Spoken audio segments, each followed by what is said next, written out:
Om Vedanta Siddhanta Niruktiresha Brahmaiva Jivaham Sakalam Jagatcha Akanda Rupa Stiti Reva Moksho Brahmadvitiye Shrutayaha Pramanam. Om Shantihi Shantihi Shantihi.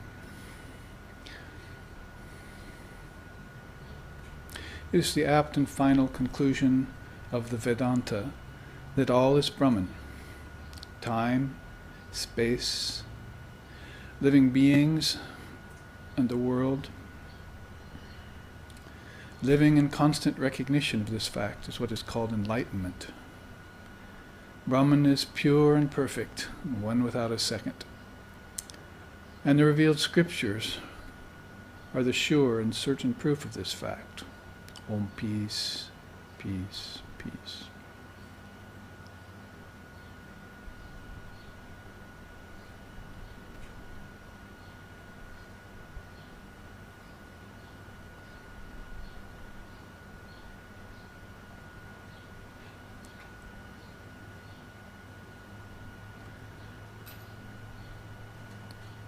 Om mano na buddhi na shariram tanmatram indriyam bhutani bhuta panchakam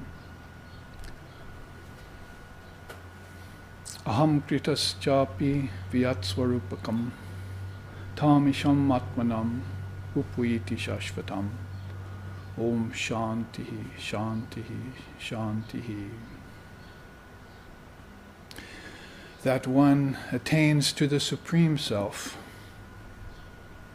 who dissolves mind, intellect, senses, the subtle elements, the senses, the ego, all into the Supreme Self, the Atman, the true nature of mankind.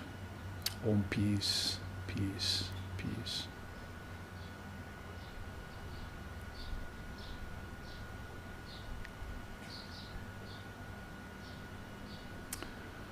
Om Sahana, Om Sahana Vavatu, Sahanau Bhunaktu, Sahaviryam Karvavahai, Tejasvi Navaditamastu Ma Vidvishavahai. Om Shantihi Shantihi Shantihi. May Brahman, the reality, protect us. May Brahman sustain us. May Brahman illumine our thinking consciousness. May we not find fault with each other, with the teachings, or with the world. And may what we study be a source of inspiration to us eternally. Om peace, peace, peace. May peace be unto us, and may peace be unto all. Om Hari Om.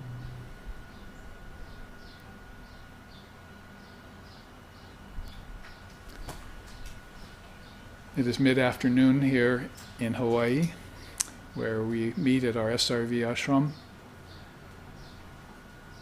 to discuss the subject of this particular series of classes, this being the last class in this series, at least until I return to Hawaii after a series of Dharma teachings I'll give on the West Coast coming up for about a month.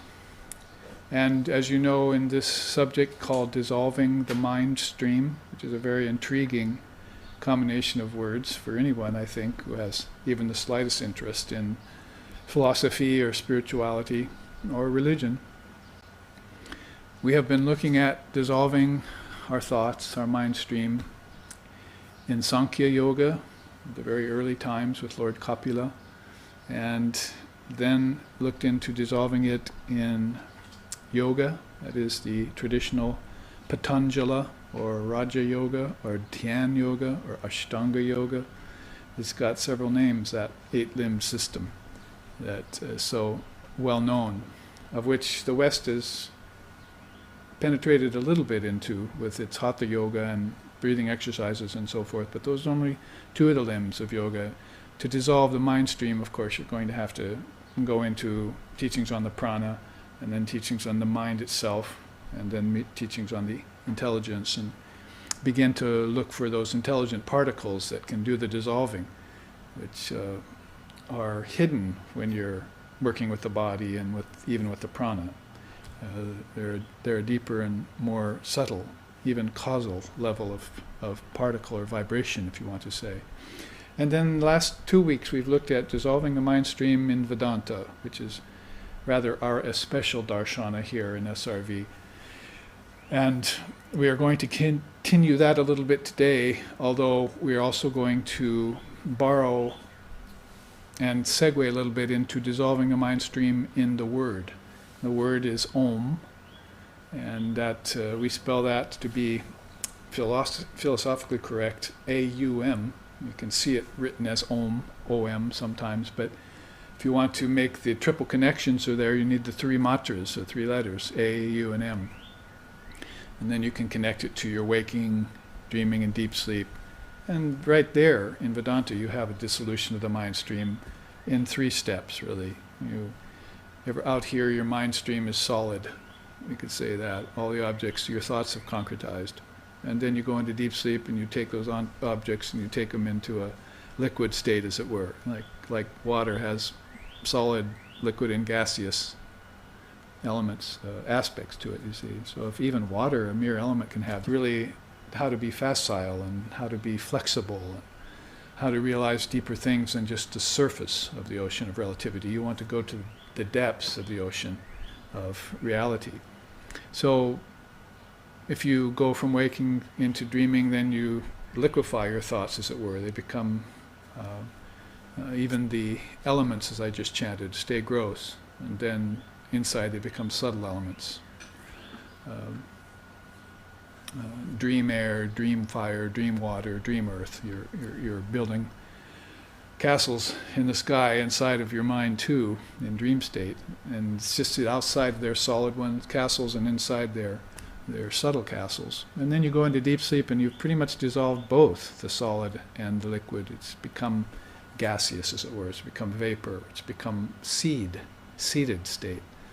That's that 3rd level of your consciousness called deep sleep, that if you look into with an eye that's been made single, you might say, that you will see all the seeds there for what we sometimes call creation, but what the Vedantists would rather call the projection, because to create something out of nothing is not sensible to the Vedantists. Something always exists, and then you just draw from that. It's just a matter of drawing from the causal, making it subtle, dreams, and then drawing from the dreams, making it gross or apparent, outer. So from the transcendent or the formless to the subtle and then to the apparent, outward it marches. And then dissolving the mind stream says you should be able to turn and look at your original face. There's a song in India that says, "O mind, you have not seen the truth yet. Turn and gaze at your original face." So you're going to have to turn from the outer only, the outer face, and look deep within and see your dream face, and then see the seed face. See all the deepest aspects of formlessness, the face of God, if you want to put it that way. I have gazed upon the face of God, and that has to be formless. You see, it's a vast ocean of light you're talking about there. It doesn't have 2 eyes. It probably doesn't even have just a single eye. It probably has millions of eyes, like you would see on the cosmic form of Vishnu, if Krishna gave you a vision of the Vishvarupa, the great cosmic being. So as you turn and gaze to the original, then you begin to naturally dissolve the mind stream. And so Vedanta would, especially Advaita Vedanta, would tell you that teaching. Do it by going from waking to dreaming, deep sleep, and you can kind of avoid all the religious denominations and all the cosmological principles and names and memorizations and everything. You just kind of do it like that and think about that as your 3 states of your consciousness. But then you're going to have to dissolve those 3 into the 4th. They call reality the 4th in Advaita Vedanta. Just Turiya means the 4th. They didn't give it any special name. but the implication is that it's beyond your waking, dreaming, and deep sleep states, which you're going through every 24-hour cycle, you see. Now, the whole thing, if you want to look at it in terms of tattvas, or cosmological principles, which we started off the first class of 4 or 5 weeks ago in Sankhya Yoga, then you're probably going to be asked the question, can you say 5? You see, or if you want to put it in Sanskrit, pancha. Can you say pancha? So, man has 5 fingers on his hand. He's got 5 toes on each foot. He's got 5 senses. There's 5 pranas. If you look inside the teaching of prana, 5 forms of prana moving inside. One prana moves nutrients to the organs and flows the blood, and one prana pumps the lungs, and one prana is the upward prana of the mind, and then there's a downward prana that helps with the excretion process, and then there's an all-pervasive prana that's in everything and doesn't move. So there's 5 of those. See? And then you look into the mind and you'll find, oh, that's 5-fold too. It's got thoughts, that's chitta, and then there's got ahamkara, my ego, a sense of separate self, and then it's got buddhi, my intelligence, and then it's got the mind itself, called dual mind. Pro, con, good, bad, left, right, higher, lower. It's always looking at sets of 2s. And then it's got the cosmic mind tucked way back there in that deep sleep state, as it were, you see. So that, you find that even now you've marched in a whole sets of 5s, you see. So can you say 5 means, basically, it's not going to be that hard for me to look, see, and memorize the constituents of my outer worlds. You see, my outer and inner world. All of this projection that the mind is responsible for. Because Brahman, God, Allah, Buddha nature, Almighty Father, does not create and does not destroy. It remains pure and perfect, motionless, thoughtless, one and non-dual, homogeneous. It's just that indivisible, homogeneous mass of pure conscious awareness, which is said right here in this top quote of this chart we've been looking at, dissolving the mind stream in as far as Vedanta and yoga are concerned. Basically, if we were to read those very worthy quotes, it would say something like that. When the sugar cube dissolves in hot liquid, it first breaks in half, then into chunks, then into granules, and finally there was nothing left but sweet liquid. Similarly, it says, when the mind moves towards authentic meditation, it first contemplates the dual world, then the many teachings, then living particles of its own intelligence, and finally enters full immersion. What remains then is one blissful, indivisible, homogeneous mass of pure conscious awareness. So that's how you would describe that wonderful teaching about Lord Brahman. That is, not Lord Brahma, but Brahman, the Almighty, the Buddha nature, the indivisible one. So we would say that wouldn't be responsible for the projection, sustenance, and withdrawal of the universe. See, that's the cosmic mind or cosmic principle, which you'll find being named by Lord Kapila the Mahat, the Great. That would just translate into meaning the Great. So if you can then memorize this quintuplication process, you can easily then have all the material for your meditation that you want for this dissolution of the mind stream. And if you dissolve, say, the 5 elements, and you dissolve them back into the senses, then all of a sudden you become master of the 5 elements, master of the senses, and you find things like fear of water or other problems that are there associated with elements and senses going away, because you can transcend them. You see, but if you're constantly thinking about them, then that's called brooding.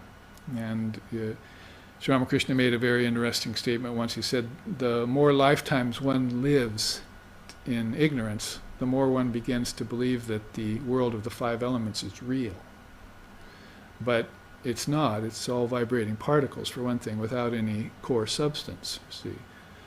Like looking at the tree, the outer tree, and then you have to look to the inner tree, and then finally to the Buddha nature tree. There are three levels of the tree, or three levels to any object: waking, dreaming, and deep sleep, as we've been saying. So you're going to want to do this discriminatory process, which in both Vedanta and Yoga is looked at in that way. It's like the chant I used at the beginning of the class. That one attains to the Supreme Self, who dissolves mind, intelligence, senses, ego, all back into Atman. Here, in this chart we've been looking at, you dissolve it all back into the Word. You find the Word inside of yourself. Yourself is called Atman. That's your true self. Remember, you got through mastering your ego self back here. That's your ahamkara.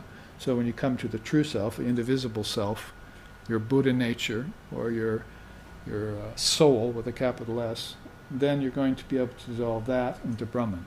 How can you dissolve that indivisible Atman, you see, that Supreme Self, if you're mistaking it for the individual self? So,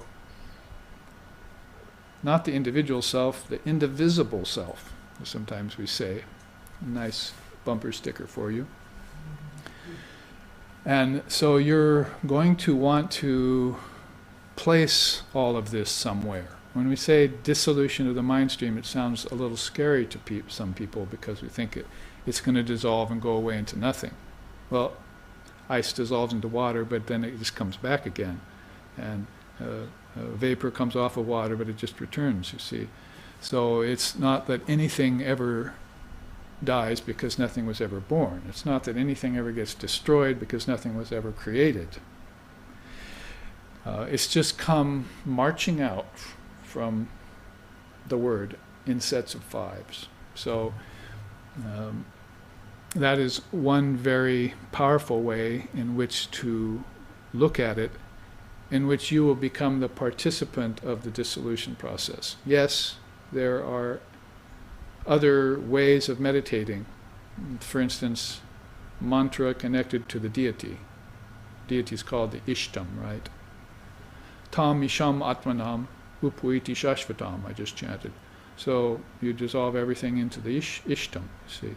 So for people who are very busy life, like say Western culture in present times, then the gurus look at them and say, oh, they need a mantra quick, and they need a deity that is dependable, you see, and compassionate and full of wisdom. So they say, well, let's give them the mantra for Krishna or Rama or Ramakrishna, and then let them go into the mind. And as they concentrate on the mantra, the mantra is like the word, right? So actually in Advaita Vedanta, there's a beautiful saying in the Vivekachudamani where Shankara takes up this dissolution of the mind. But he's talking to these very astute and advanced monks, you see, a very qualified student he's talking to.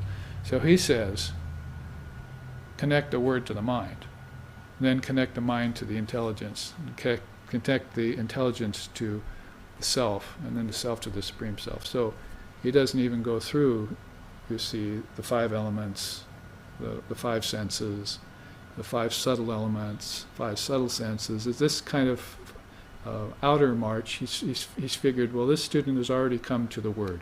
Why? Because he's sitting and listening to my words. See?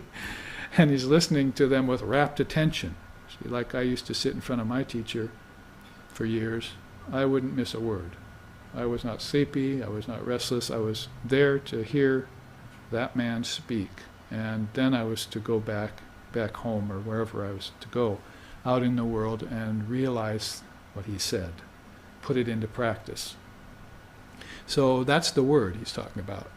He's not talking about this word Om yet, because that's at the end of the dissolution process.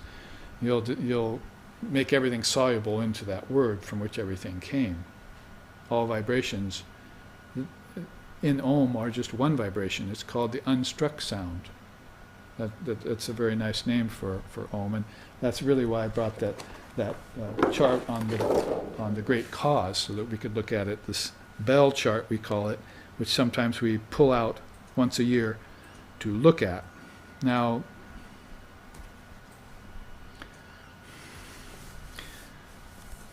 the unstruck sound, then, you'll find that if you look in reverse order from Om out, Om is this chakra has two petals, you see, and one is outward going.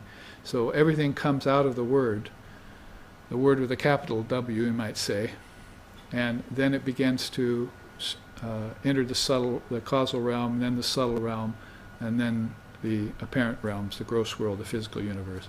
And as it does that, as we said, you can follow a course like this and see that it happens in fives. That's called the quintuplication process, or pancha karana. If you look at the Sanskrit there, pancha karana, pancha means five. Can you say five in Sanskrit? And karana means cause. So when, it's the same when you look at the dissolution of the Mindstream chart and learn about this antakarana. Antakarana means the inner cause. Anta, inner. Sometimes they call the great beings like Krishna and Shiva, the gods and so forth, antaryami, the inner ruler immortal, seated in the heart, antaryami. So that word antar definitely refers to something inside, within, and something very profound whenever it's used.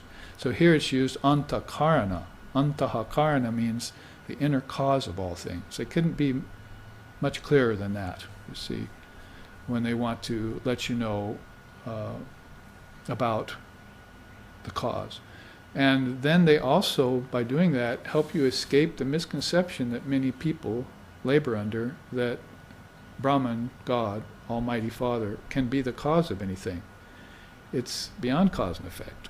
You find that in the scriptures said all the time. It's not going through transformation, for instance, like birth and death. It's not shifting from states of consciousness. You do that, see, and you do that through these sets of fives. Consciousness actually becomes more and more heavy as it associates with the five elements out here. You might have noticed. It's very weighty here.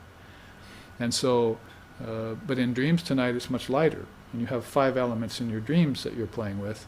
So it's actually, in dream, it's not such a preponderant thing. You see, you're kind of free, you're a little flexible and so forth. But if you went even deeper than that, into a deeper level of your consciousness toward the word, then you'd find everything not just lightening up, but becoming light. It's not just a matter of being lighter, it's a matter of being light. You are that light. You are the light of consciousness. I am the light of the world. So that's this, the beautiful thing about practicing a kind of meditation that takes you from the gross to the subtle to the causal. And then where does the causal go? That's the big question, you see. What happens when everything becomes formless? Who am I in deep sleep would be a way of saying that. So, where did I go in deep sleep? You could put it that way.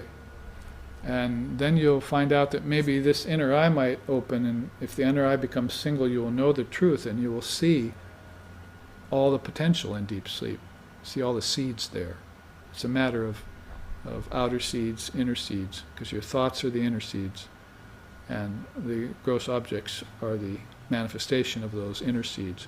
But when you get into deep sleep, those are seeds held in abeyance. That's how the Sanskrit and the English says it, you see. Those are seeds held in abeyance. They haven't been loosed yet, you see. They haven't been strewn. Like Sri Ramakrishna said, if you strew paddy before the monsoons, come back after the monsoons, then it's a riot of growth, you see. But if you put them and cook them over the fire just for a few seconds, and then strew them before the monsoons and come back, nothing. See? They've lost their power to germinate.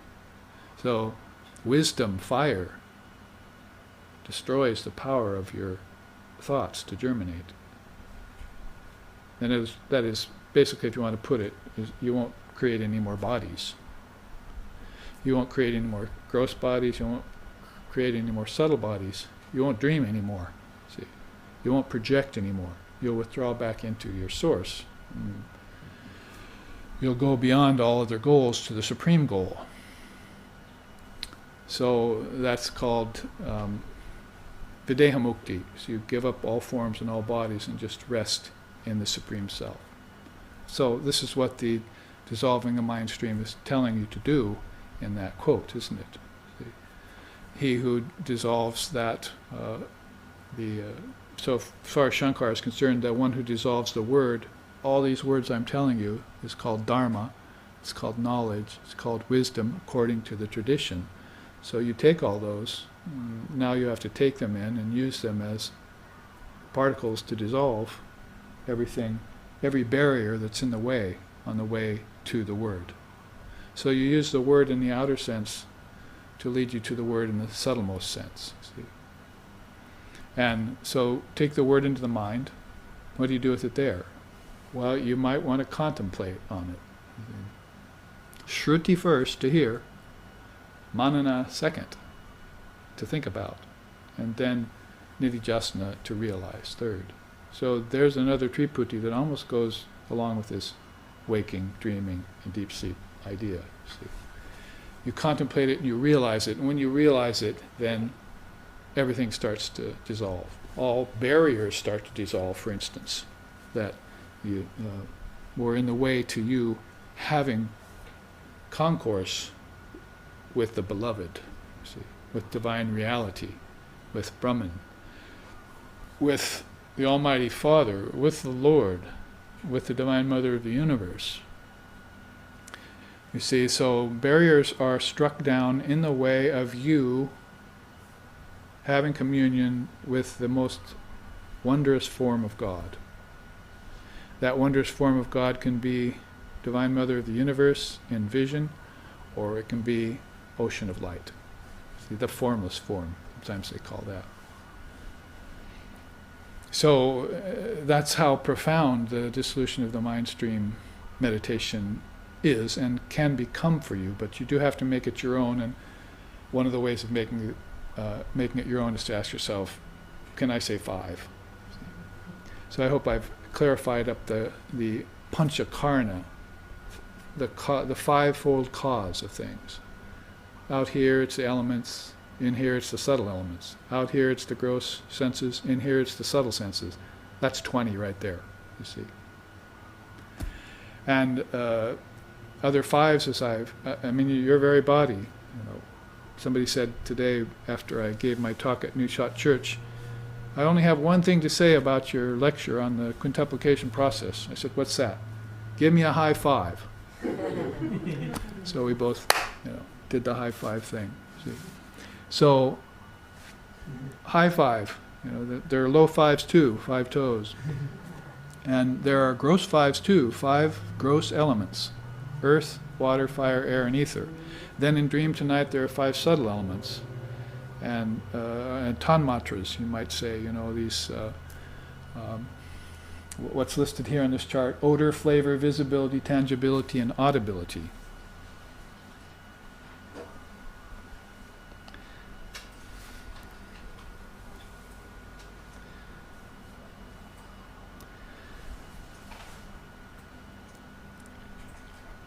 So this is efficacious because you will begin to have material for your meditation, as I said.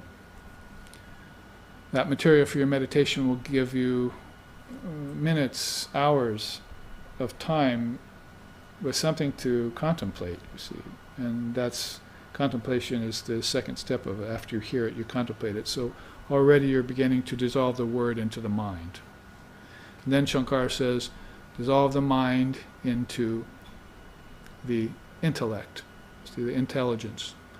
And of course that's that part of the fourfold mind called buddhi. There are some very highly realized souls with that name. See. So it must be a good thing, you see. So this intelligence, when you begin to take word and mind into the intelligence, then you see where the meaning of the words really lie. What really impresses you about words? It's this, is that they're a stream of particles. Even out here they're a stream of particles, because they're coming, do you hear the words that are coming out of my mouth, as they say? You see, they're coming out of my mouth, formed by my own insight and realization, vibrating across the ether, striking your eardrums. Even out here, words are powerful things. They're flows of particles. But what about tonight in dream, when I have a dream of my teacher and he's teaching me? Or a dream I had recently where I met a teacher of the Dharma and said, would you come and teach my students? And so I came into the periphery of his students, sat down and started teaching. And I woke up right out of the teaching, you see. Should it be any different? I'm sitting here teaching the Dharma. Why shouldn't I do it in my dream too? So there are souls inside my dream who want to hear, you see. So whether that's fashioned by my own thought process or whether that's actually beings who are having dreams that are intersecting with mine, that you will find out when you yourself begin to contemplate the dream state. Sometimes they say, a person wrote me recently and said, how do you make the dream state lucid? Because there's all these books about lucid dreaming. And I said, well, in Vedanta you make the dreaming state lucid by making your waking state lucid first. Because you might have a few flashes of lucid dreams. Oh, that was great, I think it's working. You see. But basically, you want to go into your waking state and examine all your actions. The actions that you're doing with the five senses, amidst the five elements and so forth.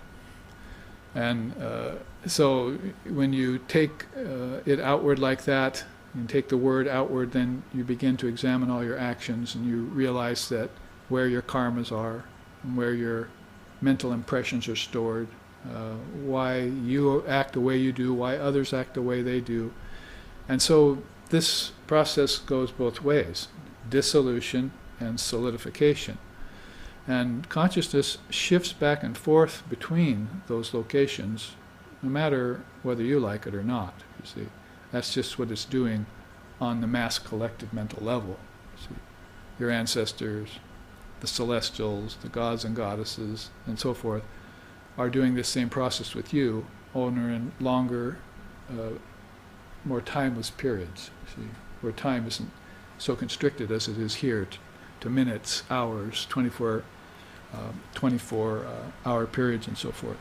So you'll find out then how this march of particles moves outward and assumes different stations, and how then you have the facility, or will develop the facility, to turn it around and march it in by fives. Why by fives, if you're not convinced by what I've told you so forth, is because you may find that many of your problems that you're dealing with in the mind are associated with certain of those elements, those five elements. So if you have a particular prana, flow of prana that's not under your control, and you all of a sudden take in the five pranas and start to meditate on them, you release a knot there. Those knots are called granthis. We know there are granthis in our physical body that stop the flow of health. So there are also knots in your pranic body, your pranamaya kosha. Anandamaya kosha means outer sheath. Annamaya kosha means outer sheath, the sheath of food, annam. And then you have a next sheath, pranamaya kosha. Then you have a sheath of mind, manomaya kosha. Then vijnanamaya kosha, sheath of intellect. And finally, anandamaya kosha, the sheath of the ego. How many did I just list? 5. Give me a high five on that. There are 5 sheaths. That's one of the greatest teachings, one of the most basic teachings in Vedanta, you see.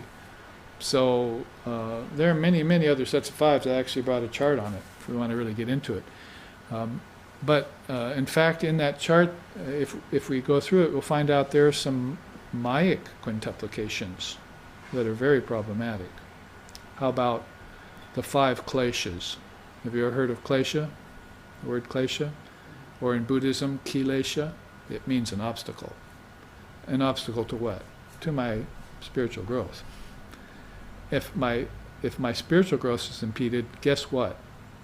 Everything else is going to be impeded. That's the way we think in Vedanta, that our problems are created at a certain level, but they can't be solved at that same level. You have to go to a next higher level to solve them, like Einstein said, and so forth and so on. So how can you go to the next higher level if you don't know that there are 4 other levels? If you don't know the high 5 sign, you see. So you find out about these five sheaths. So if you have the 5 kleshas, 5 obstacles, they're called ignorance in Sanskrit, avidya. It's the first of all hells. Causes all the problems. All the rest of the problems come out of ignorance of your true self. Second klesha, egotism. That is, I'm clinging to the sense of separate self, and therefore it's like a knot in itself. I can't go on to the great self because I think I'm so attached to this small self, you see, or to the small self of others. See, we never see God in each other because we're seeing their ego and playing with their ego. Third klesha, in fact the third and fourth, let's take them together, attachment and aversion. Dvandva mohena, one of the great deluding pairs of opposites, attachment and aversion. Raga dvesha it's called, raga dvesha. And then the 5th klesha is fear of death, or quite often they put it in a similar way, but an opposite way to look at it, clinging to life.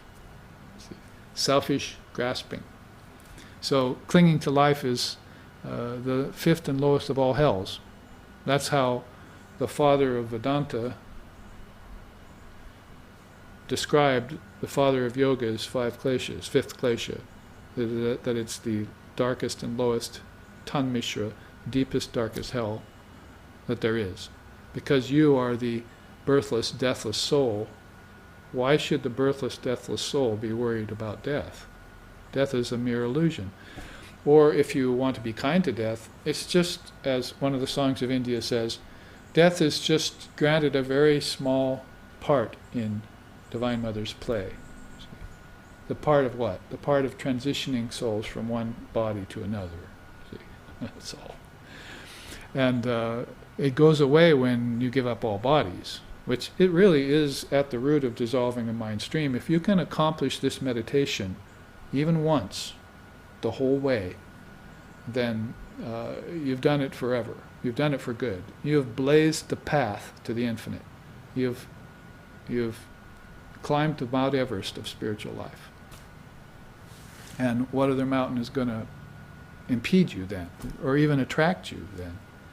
So you need to, however you want to do it, from sets of 5s to sets to 5s, or the Dharma into the mind into the intelligence into the great self, into the self, and then into the word, and then the word into the self, and the self into the great self.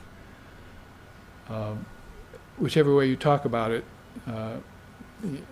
the end result will be that your sugar cube will become completely dissolved into one homogeneous mass of pure conscious awareness. They not only have looked into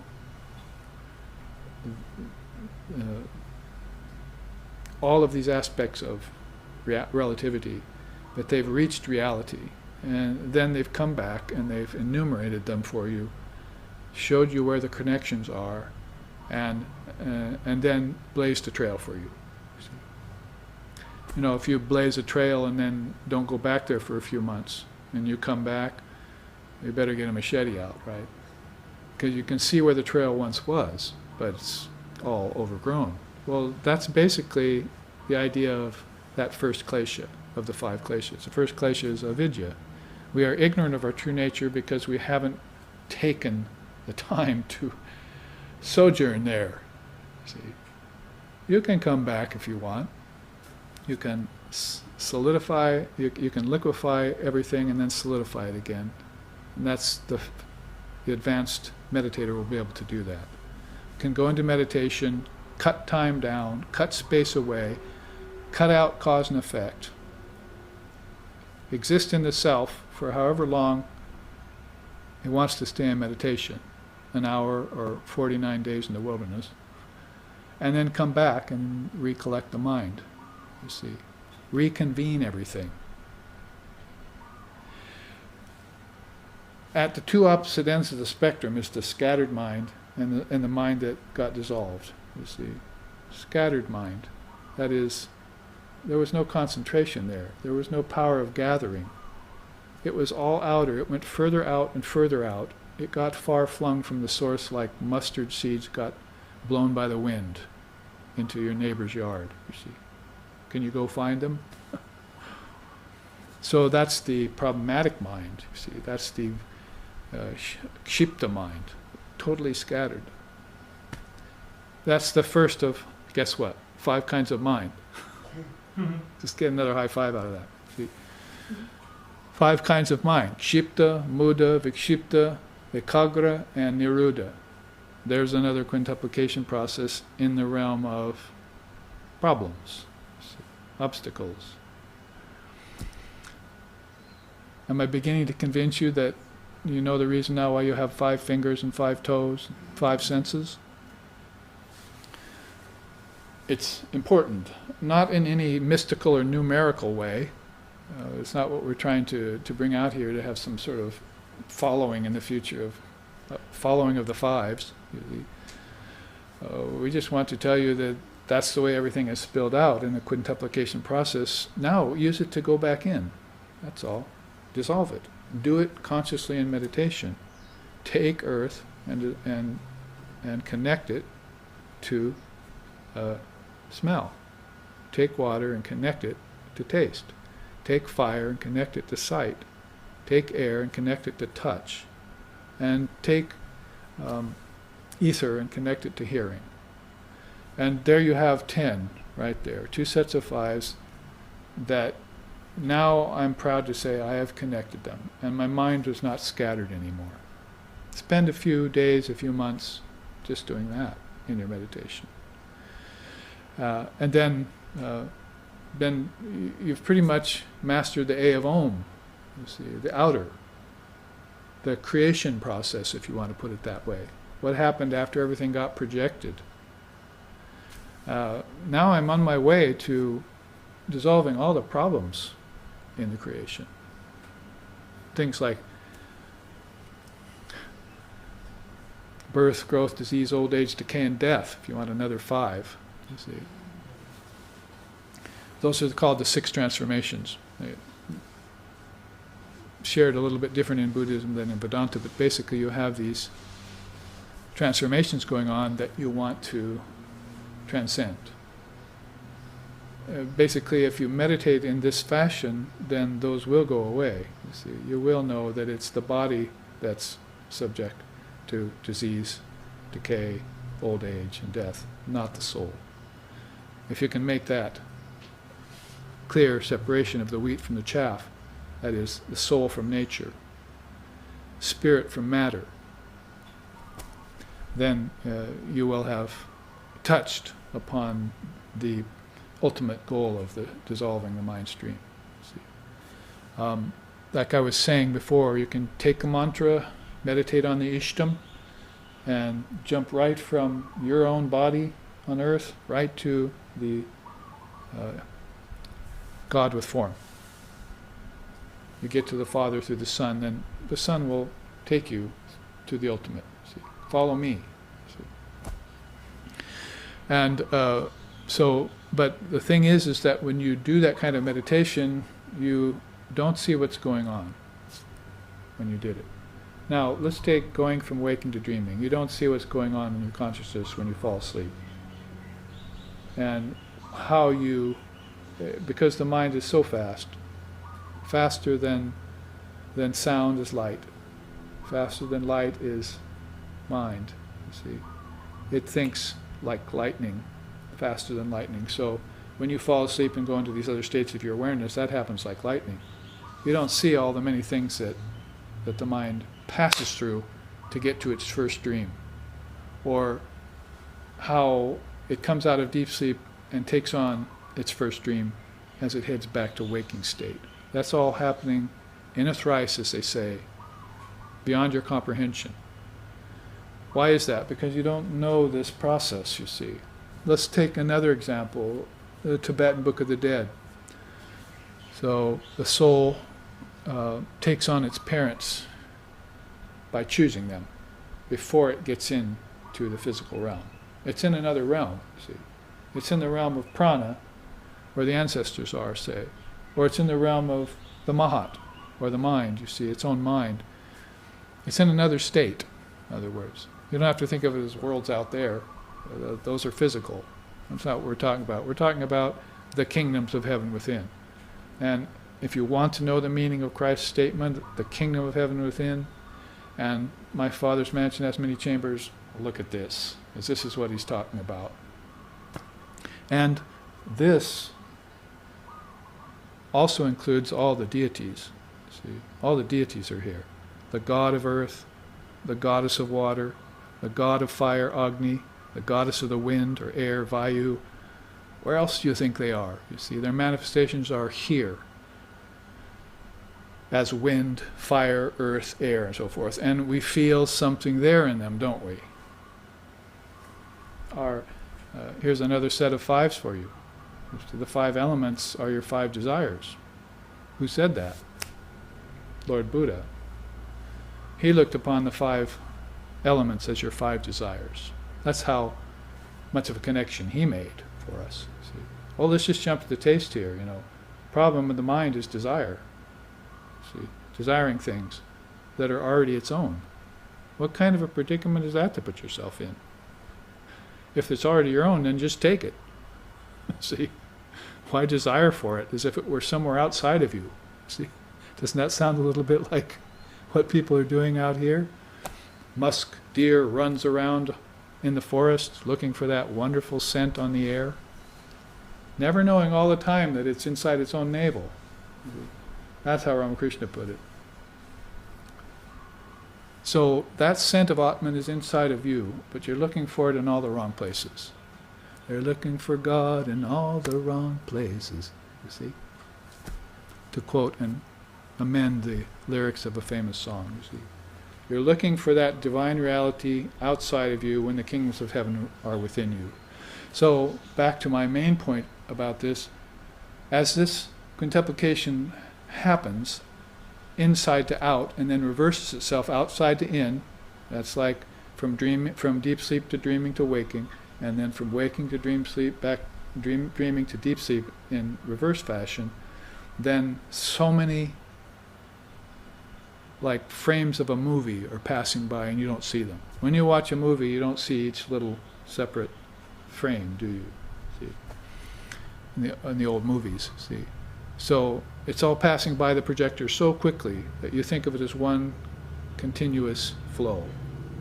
So much like that, consciousness can be one continuous flow like that, but it's interrupted by obstacles. All right, let's put those aside for a minute. Let's just say, I don't know how my mind got from there to here, from dreaming to waking, and what happened to it when it went from dreaming to deep sleep. I don't know how that happened. I don't know the dynamics of it. I didn't see it happen. I didn't see my own consciousness make these moves, you see. So I'm going to slow things down here, and slowing things down is called meditation. Before I can meditate, I have to learn to concentrate. Before I can concentrate, I have to master the movements of the mind, pratyahara. And before I do that, I'm going to have to learn to sit quietly and breathe. So, there are, in reverse order, 5 limbs of yoga like that. 5 of the main limbs of yoga. And of course 6 if you add samadhi in there. So those quintessential, and that's a pun, those quintessential aspects of yoga are very important to your meditation. You can't just jump to the chase and all of a sudden, I think I'll become an expert meditator, pow. Actually, you do that in deep sleep. You're a great meditator, but it had nothing to do with your ability, you see. It had nothing to do to your credit, you see. It just happened to you. Sort of like people having children, you see. Mm-hmm. Oh, she just happened to me. My baby just happened to me. Now I don't even know how to raise it, you see. But conscious conception of children has been there in India from time out of mind. And you go to the gods and goddesses when you want children, and you do pujas to them. You make offerings to the images, and to the images represented by are representations of the powers within you, you see, the gods and goddesses. And so you want to conceive a child, you do it that way. It's one of the ways you do it. And you follow a regimen of pure eating and meditation until that soul comes to visit you. That's why there's so many avatars born in India, so many great souls and luminaries, so many avadhuts, so many seers, so many rishis, so many vibhutis, so many ishvarakotis. We don't even have names for those in English. I'm having to use Sanskrit to name the variety of spiritual souls that have been born in that subcontinent over many millennia, at least 5 or 10 BC. That is 5 or 10, let's say 5, because it's a good number. 5 millennia BC, see. So, this is all then about taking stock of the movement of your own awareness. Now, ultimately in Advaita Vedanta, awareness does not move. I told you about the 5 pranas. 4 of them are moving, but one is all pervasive. One is just there. It's like the backdrop for everything at the level of the pranamaya kosha, or the level of your ancestors, you see. It's just a given. Oh, look at the prana, it's there for us, you see. I can get my food out of it, I can get my breath out of it. Down on earth I can get the 5 elements out of it. See? It's an origin of things. On the physical and vital level. See, vital energy, they call it, life force, right?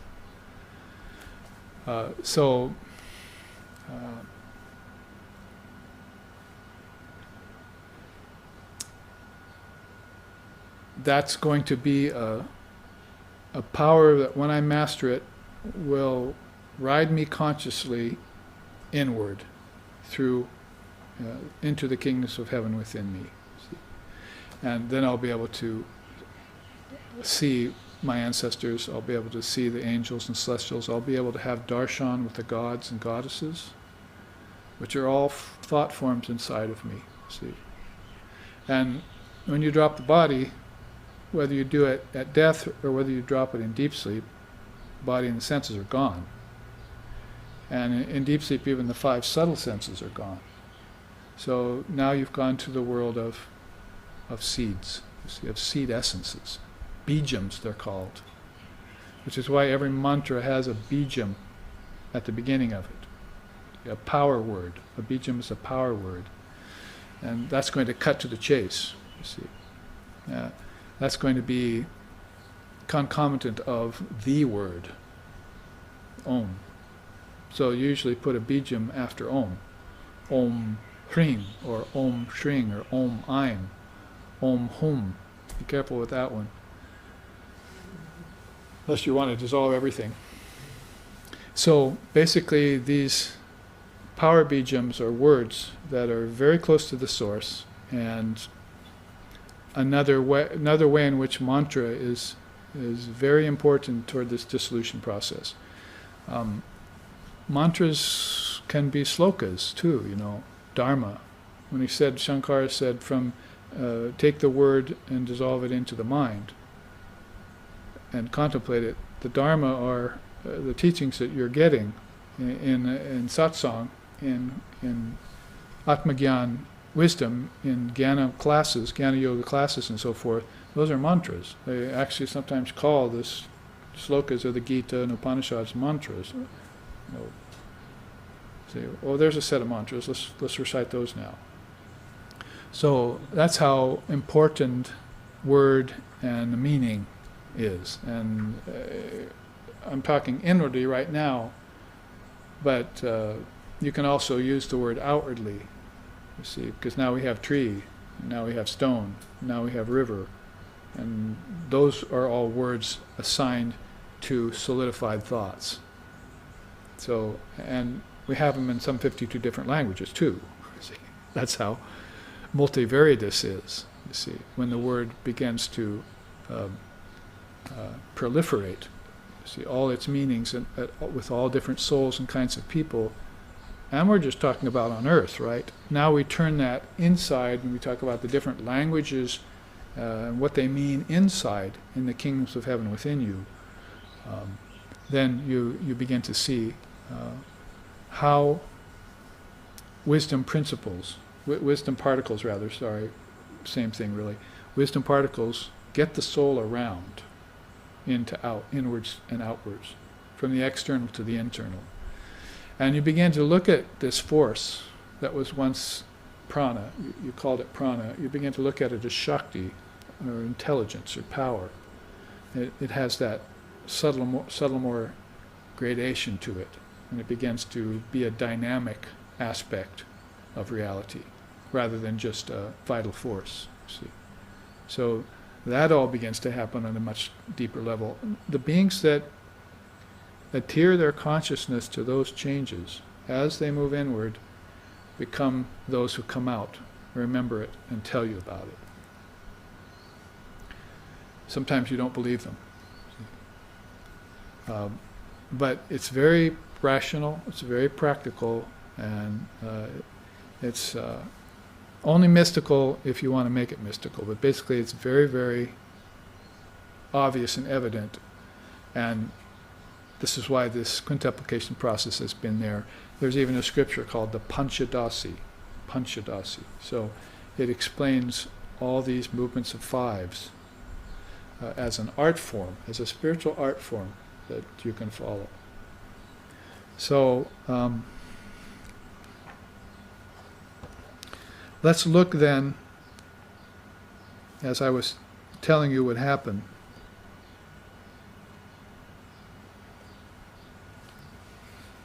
at this bell chart.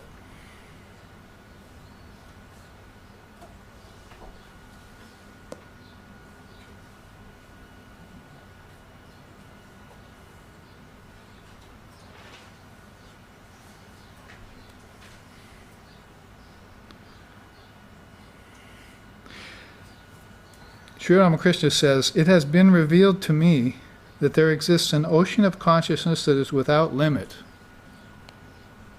From it comes all things of the relative plane."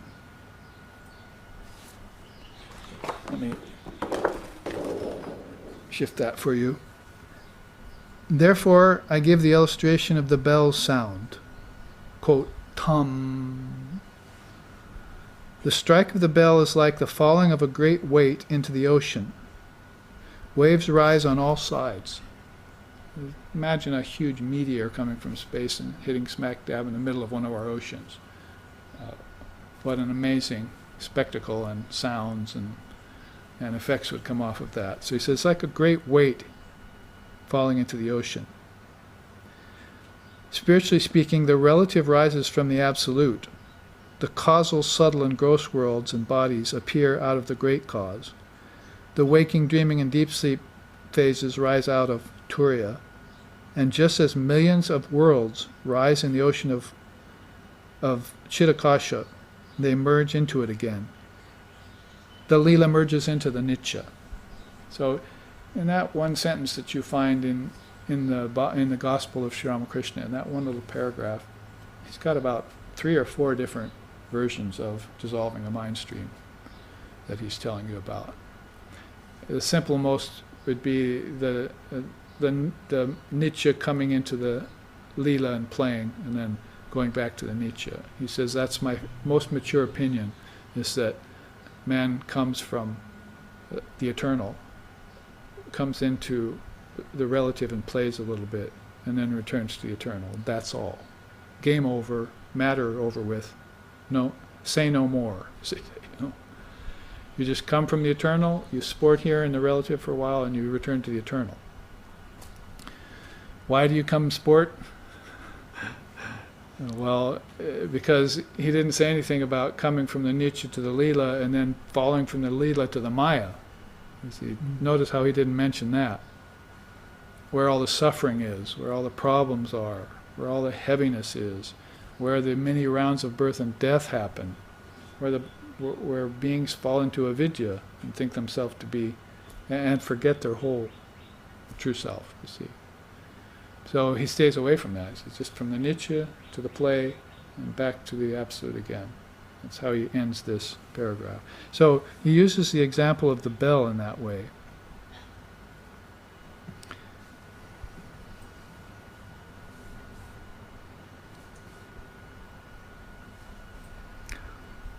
Let's take a few other quotes before we look at the actual mechanics of the bell. Sri Krishna puts it, gates of the body closed, the mind confined in the heart, fixing the life force in the head, engaging in yoga and uttering the word Om, which is Brahman, and thinking of me, that one who departs from the body attains to the supreme goal. Sounds sort of like dissolution process, doesn't it? Because when you shut off the gates of the body, there are 9 of those, you see, if you count the apertures. And basically the Purusha is the indweller in the city of 9 gates. That's what the word Purusha means, and Purusha is one of the ancient words for the soul in India. So it's the indweller in the city of 9 gates. That means this body mechanism. So if you shut down the 9 gates of the body, then you've dissolved the world like you do in deep sleep tonight. So don't think about it anymore. Shut it down and wait. See, move inside. Then he says, this is Sri Krishna's way of saying it, confine your awareness in the heart. So you take it away from the world, you've got to confine it somewhere. The best place, they say, in the Upanishads and in the Gita is right in the heart chakra. See? That's where you confine your awareness. You see people looking down to the tip of the nose. Actually, they're looking down to the heart. How can the nose enlighten you? So you look down the tip of the nose, the bridge of the nose, right into the heart. You see their eyes rolled down like that, and they're concentrating. They're confining their consciousness in the heart chakra. Then he says, and fix the life force in the head. So simultaneously, you've got head and heart in your meditation. Engage in yoga, he says next. Yoga is nothing if it's not dissolving everything. It's a union with Brahman, and Brahman is formless, so all forms have got to go. When you get in union with reality, then all gross forms, subtle forms, even causal forms, might as well be put out of the picture. I am that. That's how they say that. Tattvamasi, that thou art. In that state, the hawk is in its nest, the Upanishad says. The hawk has left the sky, is resting in its nest. So they put it metaphorically in different ways, you see. Then utter Om, which is Brahman. So in the beginning was the Word was God, and the Word was with God, and the Word was God. You see, so you see the very close proximity of Om with the Self and with Brahman. These 3 are, you're beyond deep sleep, beyond causal. This is Turiya here. You've entered the realm, the 4th realm, and the Word, as Ramakrishna said, is an ocean of consciousness that is without limit. When I first became aware of the Word, he said, inside of me, I saw that all worlds were coming out of it, and all worlds were dissolving back into it, but no time was passing. And nothing was happening. See? Is anything really happening out there in that physical ocean we can see from the window of our ashram? Just a constant rising and falling of waves, and the ocean stays the same at the depths, right? So it just matters where your consciousness concentrates. My teacher used to say, if your consciousness concentrates at the surface of the ocean, then it'll get tossed. But if it goes to the depths, he said, then you'll experience peace peace, peace. Peace, man. Peace. 3 times peace. So utter Om, Brahman, and think of me. Now, when he says think of me, it's a capital M, and he means Ishvara. So there's the other part of the quotient of this ultimate level of your own consciousness that you're seeing within you. Ishvara is the Trinity. All of the avatars come out of the Trinity, right? And so basically you'll find the final form that you will greet and transcend is right there, and before the word begins to vibrate everything apart, as it were. That's what the avatar has painted on his palm, is Om, Ram. You see Ram's hand. He stretches it out to you with the Abhaya Mudra, fearlessness, and there's an Om there. It's almost like saying, if you go beyond me, what you see here, you'll encounter Om. See, you'll go formless. You'll go beyond all form. So that concentrating on me means concentrating on the finest form. Vivekananda said Ishvara is the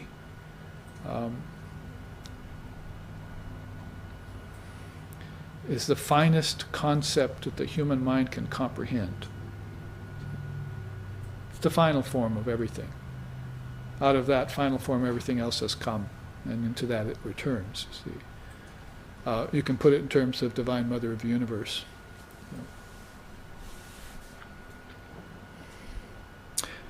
That one who departs in this way attains to the supreme goal. So it's just like my chant at the beginning of this at this class, really. See, Mano na buddhi na shariram tanmatram indriyam bhutani na bhuta panchakam. I dissolve all of that.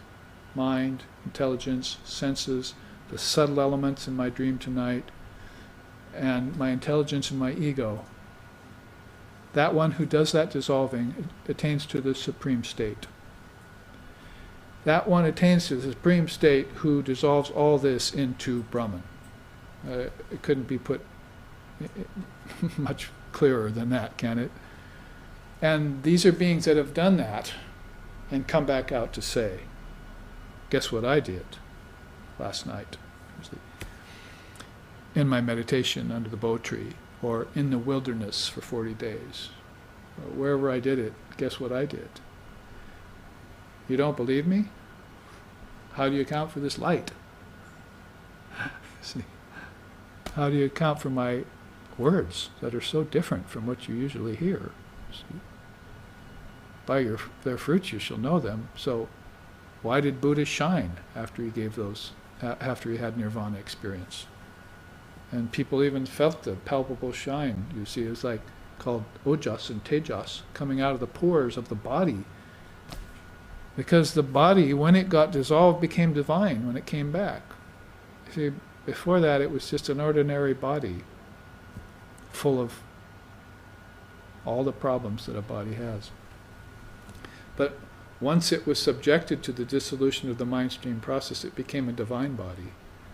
And it became known to the ancestors, to the gods and goddesses, and to the rishis. See? Cows lick each other's bodies. Horses drive, if a horse comes to the herd, they'll drive it away, Sri Ramakrishna said. See? So the wise recognize the wise, the illumined recognize the illumined. But the ignorant can't come into the realm of the wise. See? It's not going to happen. Not that they'll drive him away. They'll say, come, we'll take one look at them and run the other direction. See? Like that's a nightmare. You must have heard the Gita sloka. See? That which is daytime to all beings is nighttime to the all-cognizing Muni. And that which is nighttime to all beings is daytime to the all-cognizing Muni. So everything turns, you see, exactly opposite when you enter the realm of spirituality. and leave behind the realm of the 5 elements. But my point here is that when you come back to the realm of the 5 elements, those are shining. Before you left, it was just water. When you come back, it's the goddess of water. Before you left, it was just fire. When you come back, it's Agni, and you want to make offerings into it, you see. Before you were just, you see, warming your hands by it or burning down your neighbor's house as a pyromaniac, see. But when you came back, you wanted to offer. You saw it as divine. Oh, Agni, here, take this ghee, take this leaf, take these flowers, see. Then I'll take the ash from that, put it on my forehead, see. Fire is my friend. Him friend, see.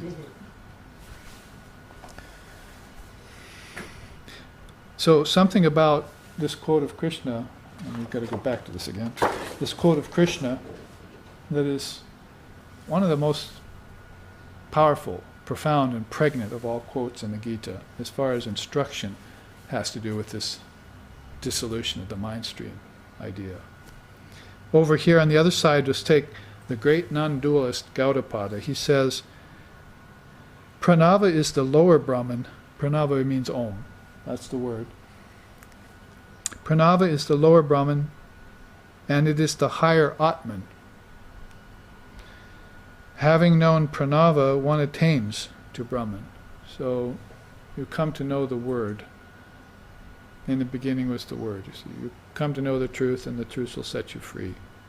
So that's a very deep aspect, a very advanced level of the dissolution of the mind stream, when you can 5 by 5 dissolve everything back until you finally come beyond the 5-fold cosmic mind, and you all of a sudden are at the edge of that bell, that great bell, you see. It has struck, and you've lived through the whole cycle, from the intonation of its tone, from the striking of its tone, to the sustaining of its tone, to the dissolution of the tone. Your consciousness has been there, and you've watched it, you see. And you say to yourself, that tone is still ringing subtly inside the bell. That is, everything that exists is inherent in the bell. All sound, all things that came out of it. If this is Om, then let's see what comes out of it. The 7 worlds. Burloka, Bhuvarloka, Svarloka, Maharloka, Janaloka, Taparloka, and Brahmaloka. And there are 7 rishis that provide over each of those 7 worlds. They're called Saptarishi. The 7 great beings who preside over each one of those worlds that reach back inside to Om. So we can see the worlds, not just physical space out there, you see, but the kingdoms of heaven within are all coming out of the Word. So it makes sense out of Sri Ramakrishna saying, when I first encountered the Word, I saw all worlds coming out of it and going back into it, like waves rising on an ocean and settling back in.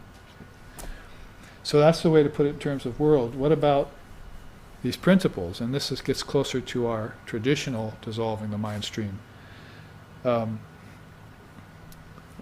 Mahabhutas are the 5 gross elements: air, earth, fire, water, ether, or from gross to subtle, earth, water, fire, air, and ether. So that's the Mahabhutas, the 5 great elements. Notice how they didn't call them the 5 insignificant little elements. See? They called them the 5 great elements. So they know that that's an eternal principle. That any time consciousness wants to solidify its thought, it can do that through the 5 elements. Sure, there will be dream elements first, and before that, seed elements, deep sleep. But they will march out, and consciousness can do that any time it wants, see. At any given time it wants means even through 4,320,000,000 year-long cycles it can do that. Intelligence does that, not nature. It uses nature to project, see. So that's that 5. Then you have the 5 karmendriyas, active senses. Locomotion, that's why you have 5 toes, so you can walk around, you see. Handling, that's why you have 5 fingers, see, that's one of them. Excretion, procreation, those are called karmendriyas. You have 5 active senses. But then you have 5 cognitive senses, gyanendriyas. These are the 10 indriyas that you saw up here, that connect straightly with earth, water, fire, air, and ether. Earth goes to smell and excretion, water goes to taste and procreation, fire goes to sight and locomotion, because who could walk without light? Air goes to touch and handling, ether goes to hearing and speaking. So there's 15 right there, you see, come spilling out in sets of 5s. So those are called the karmendriyas and the gyanendriyas. There are 2 high fives for that, you see. Now, tanmatras are the 5 subtle elements. We already looked at those in terms of color, flavor, visibility, audibility, and I should take them in order, tangibility and audibility. And guess what? Doesn't earth go with odor? Doesn't water go with flavor? Doesn't fire go with visibility? Doesn't air go with tangibility? And ether go with audibility? You might as well ask yourself at this point, why do my eyes see? Why do my ears hear? What is touch? See, I mean, now you're beginning to find out the deeper meaning of the senses. See? And because you've connected them with the elements, so now you know the deeper meaning of the elements too. Everything becomes fraught with meaning. You don't have to walk around with the mantra, there's no meaning to my life anymore. Life is religion. Sister Nivedita said that about Swami Vivekananda's teaching. Life is religion. So the workplace, the farm, the barnyard, the monk's cell, they're all fit and fine places to meet God. That's what she said. This is what she got from sitting near Vivekananda and listening to him, you see. He's got a beautiful book, Wanderings with the Swami Vivekananda. That's what she put out. So you can see how we're not just harping on the 5s here, but we're beginning to show you how out of the word everything, into the word everything gets dissolved. That's the M of Tam. And then when it's struck again, it'll just come out again, you see.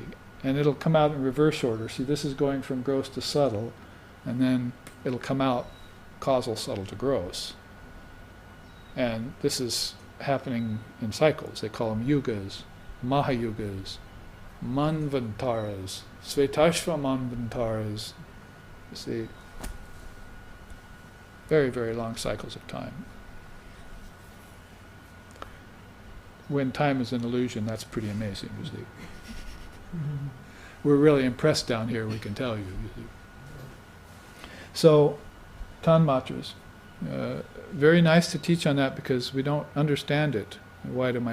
What's the power of my eye to see? What's the power of my eye to hear? We're standing around not examining our senses. See? If you want to purify the senses, that's part and parcel of what you do. Because they can see evil, or they can see good, or they can see beyond good and evil. You've really got several choices there. And it all depends on the quality of your consciousness, doesn't it? Quality of your consciousness is responsible for everything, so why not let's reach for the highest consciousness. Buddha consciousness, buddhi, intelligence itself, and infuse our senses with that. See, let's read holy books. There are beautiful songs in India about that. What good these hands, they just grasp at food and nature. If I can't say the names of the Lord on them, see? What good these eyes that see ignorance and evil everywhere, instead of seeing the Lord in everything. They go through all the senses like that in this song. And so it's really somebody's musical composition centered around the idea that we should start looking at what's obvious. The obvious thing is that earth goes with smell, that water goes with taste, and so forth. But when you get higher than that, or deeper than that in the dissolution of the mind stream process, what becomes obvious is that my senses have power. They're not called indriyas for nothing, you see. Indriyas, the god of all gods.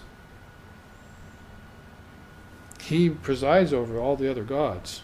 You see. So he's a very high station of deity back inside.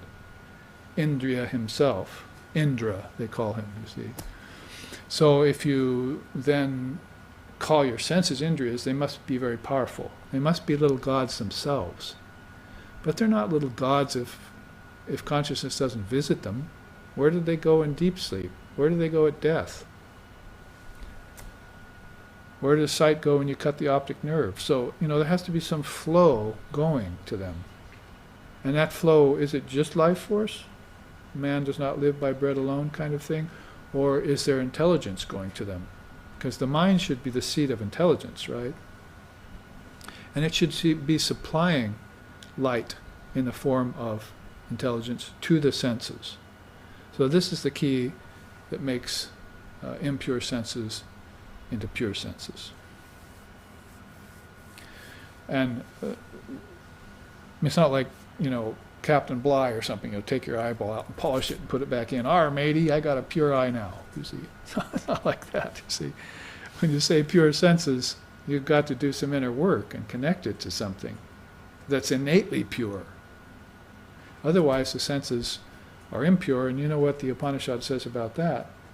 The senses are defective by nature because they're outward going. That's right, direct quote out of the Mundaka Upanishad. The senses are defective by nature because they're outward going. So how about these subtle senses that go into dream? They must be rather inward going, you see. I should probably get a clue, as they say, from the fact that if I can render my waking state lucid, I can render my dreaming state lucid, yes?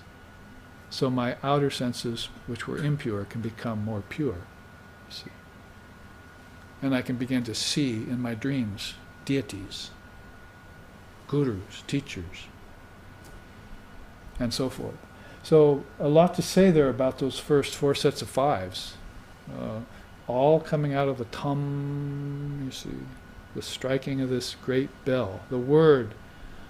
In fact, it's kind of contradictory to say that, because the Swachandra Tantra says nobody strikes Om. It's unstruck. It rings by itself eternally. Nobody can strike it. You see. So when we say striking, we mean that our individual consciousness struck up against it and began to manifest all these things. See. Our collective, cosmic collective and individual consciousness began to manifest all these things. We think it's struck. That's belief in creation, preservation, and destruction. Or even belief in projection, sustenance, and withdrawal, which we'd like to replace those 3 words with. We don't really believe in creation, preservation, and destruction. We look at it as projection, sustenance, and withdrawal, with nothing happening as that threefold movement goes forward, you see. Like Swamiji Vivekananda said, the soul picks up the book of nature, reads it, and puts it down. So all these things that happened in that reading, you see, multifarious things, the soul didn't move. It just watched. See, such a great being, Vivekananda. We sing about him when we sing those songs. Harindras chestitai kalagyo gayanai parigyanar burdo maharshi darshanai yatrindro shakti bir bhavanyam nastikim viveka anandate prabhati pranjalihi narendra shashave narendra yovane narendra kridane narendra shikshane narendra palane narendra yarpane vivekanandate prabhate pranjalihi mumuksha darshita viham samgavanai vinaykam padukam nitantam matvat samanam dehi me mumuksham madguru vivekanandate prabhati pranjali. So that's some 11, 12, 13 verses. You just go on singing again and again about Swami Vivekananda, in whom all excellences abide, whose heroic actions remind us of Hanuman, whose unrivaled detachment marks him as a supreme renunciate, whose music and poetry blend artistry with heartfelt devotion, whose infinite wisdom reflects the state of a Vijnani, a highest wisdom knower, whose profound inner visions mark him as a great rishi. In this auspicious dawn of enlightenment, O Vivekananda, we offer you our heartfelt obeisances. Over and over again, you see. Verse like that, flowing on about a great man who was just with us, basically. In the early 1900s he passed. He was of our age. We finally saw, and even here in the West, a great soul like that come amongst us. Even a glimpse from him, to awaken souls. There has been no one in all the history of religion that we know of that has convinced thousands of people to give up the world. It has not happened. Thousands of people gave up the world. You realize how hard it is to get one person to give up the world?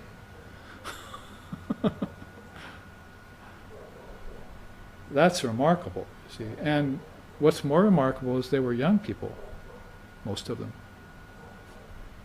Young, fresh, ready for all the experiences of life. Can you give those up for me and just help me help the world? Oh, all right, Swamiji, I guess I'll do that. It's unheard of, you see. I say, you go help the world, I'm going to go have fun, you see. There's a party down the street. Western youth, you see. So you're talking about a soul who unprecedented came and convinced people by the thousands to give up, to dissolve the mind stream back to Brahman, to follow the path, to reblaze the path of enlightenment in sight of everyone in an age that's dark called the Kali Yuga. If it's a dark age, then it needs a bright sun. And so there's the sun of light. You get to the Father through the Son. We pay Vivekananda our obeisances then. And we also take our break right now and dissolve food and drink into our physical frame. Very important part of the dissolution of the mind stream.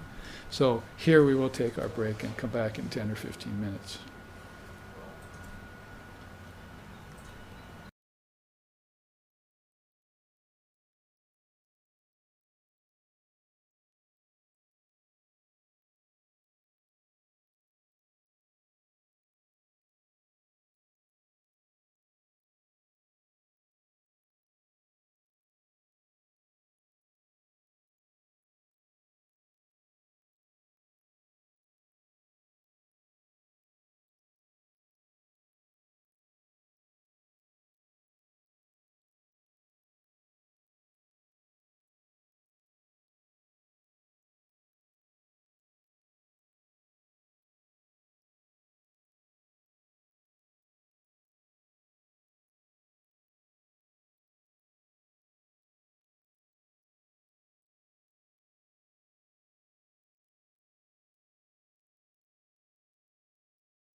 Hold on.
We were, before the break, in the middle of this chart called Omkara. Again, that kara or karana infers a cause, like antaha karana, the inner cause is the mind. So it's called the antakarana. And that's where we're coming to now in this line of evolutes, as you might call them that, quintuplicated evolutes. And we see that we have looked at it in terms of all the lokas. Remember, each one of these lokas contains hundreds and thousands of worlds, just like this physical loka also contains hundreds and thousands of planets, potential worlds out there. So it would be the same inside in the realm of your ancestors, lower heavens, higher heavens, causal realms, and so forth, realm of the rishis, that there would also be many, many, many worlds there. And of course, we know that thought is becoming more and more refined, less solidified, and more subtle. So we have to take that into account when we look at it as the emanation coming out as worlds. We're looking at it now as emanation coming out of the great Omkara, or that bell, Om Eternal, in terms of the famous 24 cosmic principles, which are very key to our dissolution of the mind process if you want to do it traditionally. And we looked at the 5 great elements. We looked at the 10 senses. We looked at the 5 tanmatras, which are a missing, according to Vivekananda, a missing element in Western understanding. That is like the elements in dream tonight, the senses in your dream tonight. Those are keys to this inner journey that we want to take when we meditate. Remember, when we're meditating, we're just taking it by steps like that, sort of like steps of 5s. And considering them as we go along. The real point of it is to get to their origin, where all of these things came from. So you have to start connecting them. If you connect earth to smell and water to taste and fire to sight, then you have a connection, and then you can start leave those behind, as it were, dissolve them, and then you can move into the next subtler set of 5s and so forth. And so each time you consider in your meditation these tattvas, or cosmic principles, then they become connected to the next state of origin. So you're looking for an ultimate origin when you do this. The kingdom of heaven within you, if you want, or the Almighty Father, if you're looking at it in terms of Western Christianity and so forth. So your search is for the source. Sort of like the story of all the pleasure crafts going down the river in the sun, all, with the kings and queens and royalty and people on these. But one man's going up the stream in a kayak, sweating, you see, perspiring. So the kid sees this, runs to the little bridge and says, "Why are you going upstream? Why don't you just go downstream with and have fun like everyone else?" He says, "Because I want to know where the source is." Has this very deep thirst and this deep desire to reach the source. And so he's taking all that effort, perspiring, and going against the current, really against the grain of society, and like the great ones all did, into the wilderness, away from, like Krishna says, you have to develop love of lonely places.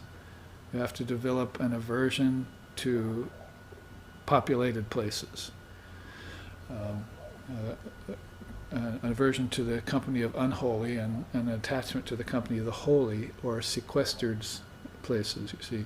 So in that way, you'll notice all the beings did take that journey, and they had to go inside themselves, and they needed some very quiet surroundings to do that in order to keep the mind peaceful. What are you waiting for? One person was asked today, why don't you do the dissolving the mind stream process? What are you waiting for? Peace of mind. That was one of the best answers. I'm waiting for peace of mind because you can't really go anywhere without peace of mind. When you get peace of mind, you need that first and foremost, Holy Mother said. Then, from peace of mind, if you sit long enough in it, then you begin to see the deeper aspects, which we're getting to here. Manas, ahamkara, buddhi, those are the ancient way of saying threefold mind. That is basically, they thought of it as dual mind, ego, and intelligence. That's a part of this mind. And remember, we always, in Vedanta, contrast the body-brain complex to the mind-intelligence package. See, body-brain. So that means you're making a distinction between brain and mind. Brain just being a physical organ and having a function in the physical body with so forth. But when you talk about mind, you're talking about some very deeper atmospheres that the brain won't be able to facilitate, you see. So when you talk about mind, manas, then that's, in fact, the great beings are sometimes called manus, the great minds of India were called the great manus. Sometimes there are 4 major ones, and then there are 10 great manus in other periods. But whatever the case may be, they always connect back to the Saptarishis, the great souls, like they come out of Lord Brahma. They're his mind-born children. So that signifies a very profoundly illumined soul in a very, very subtle or causal realm that is manifesting here on earth for your good, loka sangraha, like Krishna did, for the good of all living beings in all the lokas. So we're talking about lokas here when we talk about these cosmic principles, right on up to the Mahat. Now, the Mahat is the great mind. We had the 5 great elements, Maha, Panchabhutas, and now we have the great mind at the other end of the spectrum. That would be, as the emanation theory, if you want to call it that here, that would be the first thing to come out of the striking of Om, would be the Trinity, would be Mahat. They would appear out of that vibration, that very pure vibration. They would be the first to solidify bodies. And these aren't flesh and blood and bone bodies yet, They're very, very, very causal bodies, the Trinity. And so that would be the first thing to solidify out of the first striking of Om in that particular cycle. They say in any given cycle, the Trinity, different souls take over the Trinity. They're always called Brahma, Vishnu, Shiva. But Brahma, Vishnu, and Shiva, who man the position of the Trinity over a long, long period of time, will go back to Brahman and give up those positions, and new souls will take on those 3 responsibilities of Brahma, Vishnu, Shiva. That's how it gets explained in the tradition. So whatever the case may be, there's always a fixed position there of the Trinity, and they'll be the first to appear out of the unstruck sound. Therefore, the last to dissolve when you move inward towards Om. They'll be the last. You get to the Father to the Son means exactly that. The Son will be the last thing you see before you enter into Om. Of course, Son here means daughter too. If you're a devotee of the Divine Mother of the Universe, for instance, then you're going to want to be dissolving everything back into her. You see, and your ideal is the mother, and you get to the Father through the daughter in that way. You could put. So now we've looked at it in terms of the lokas and the tattvas, really saying much the same thing, but good ways of looking at it that will fuel our meditations again when we get into this, actually each day to day, when we meditate every morning and at night. And Here are two other ways of looking at it in these little cosmic egg-shaped shapes here. There's our famous jagat, svapna, and sushupti. That's waking, dreaming, and deep sleep in Sanskrit.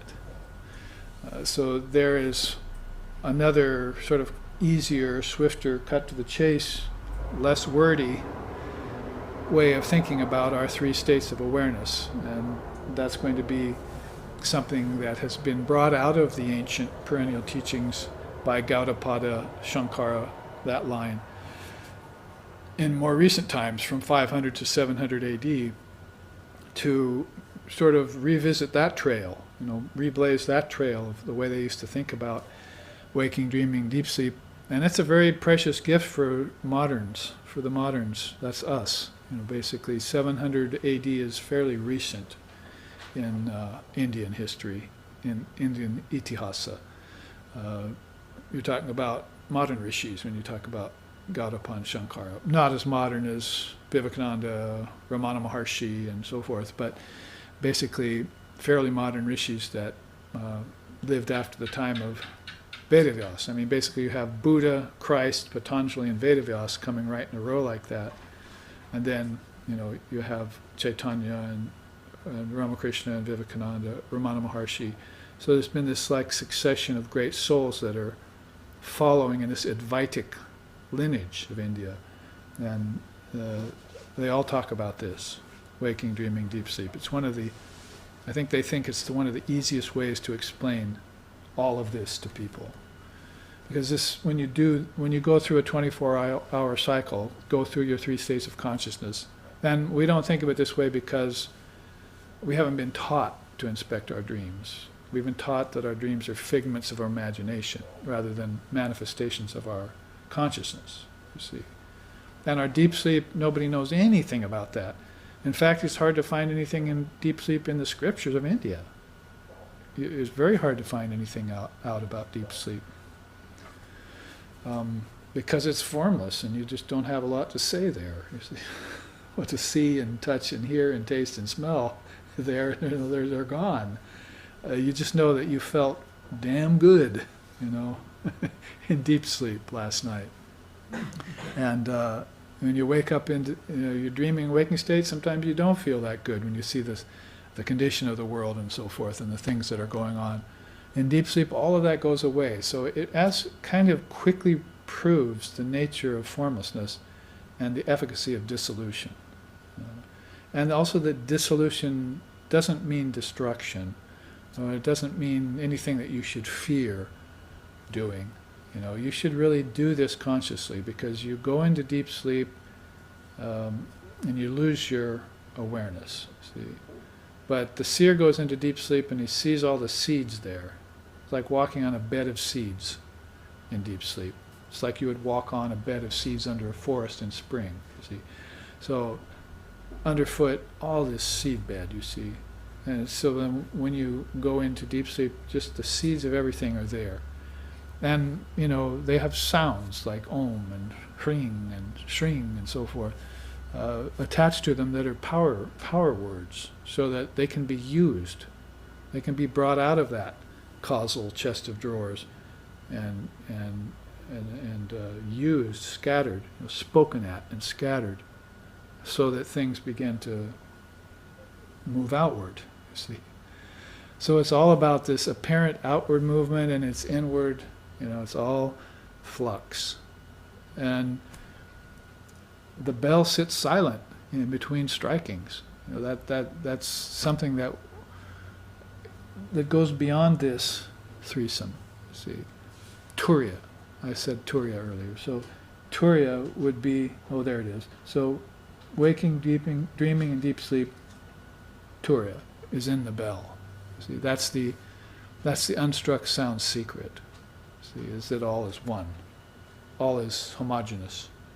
All is a homogeneous mass of pure conscious awareness in its inception, which is actually beyond inception.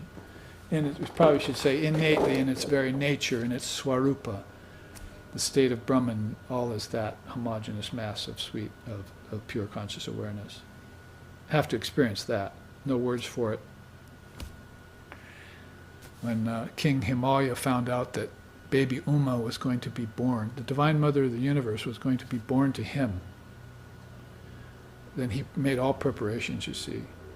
And then when she was born, he nurtured her. There's beautiful songs about how discontent she was with everything when she came out of the womb.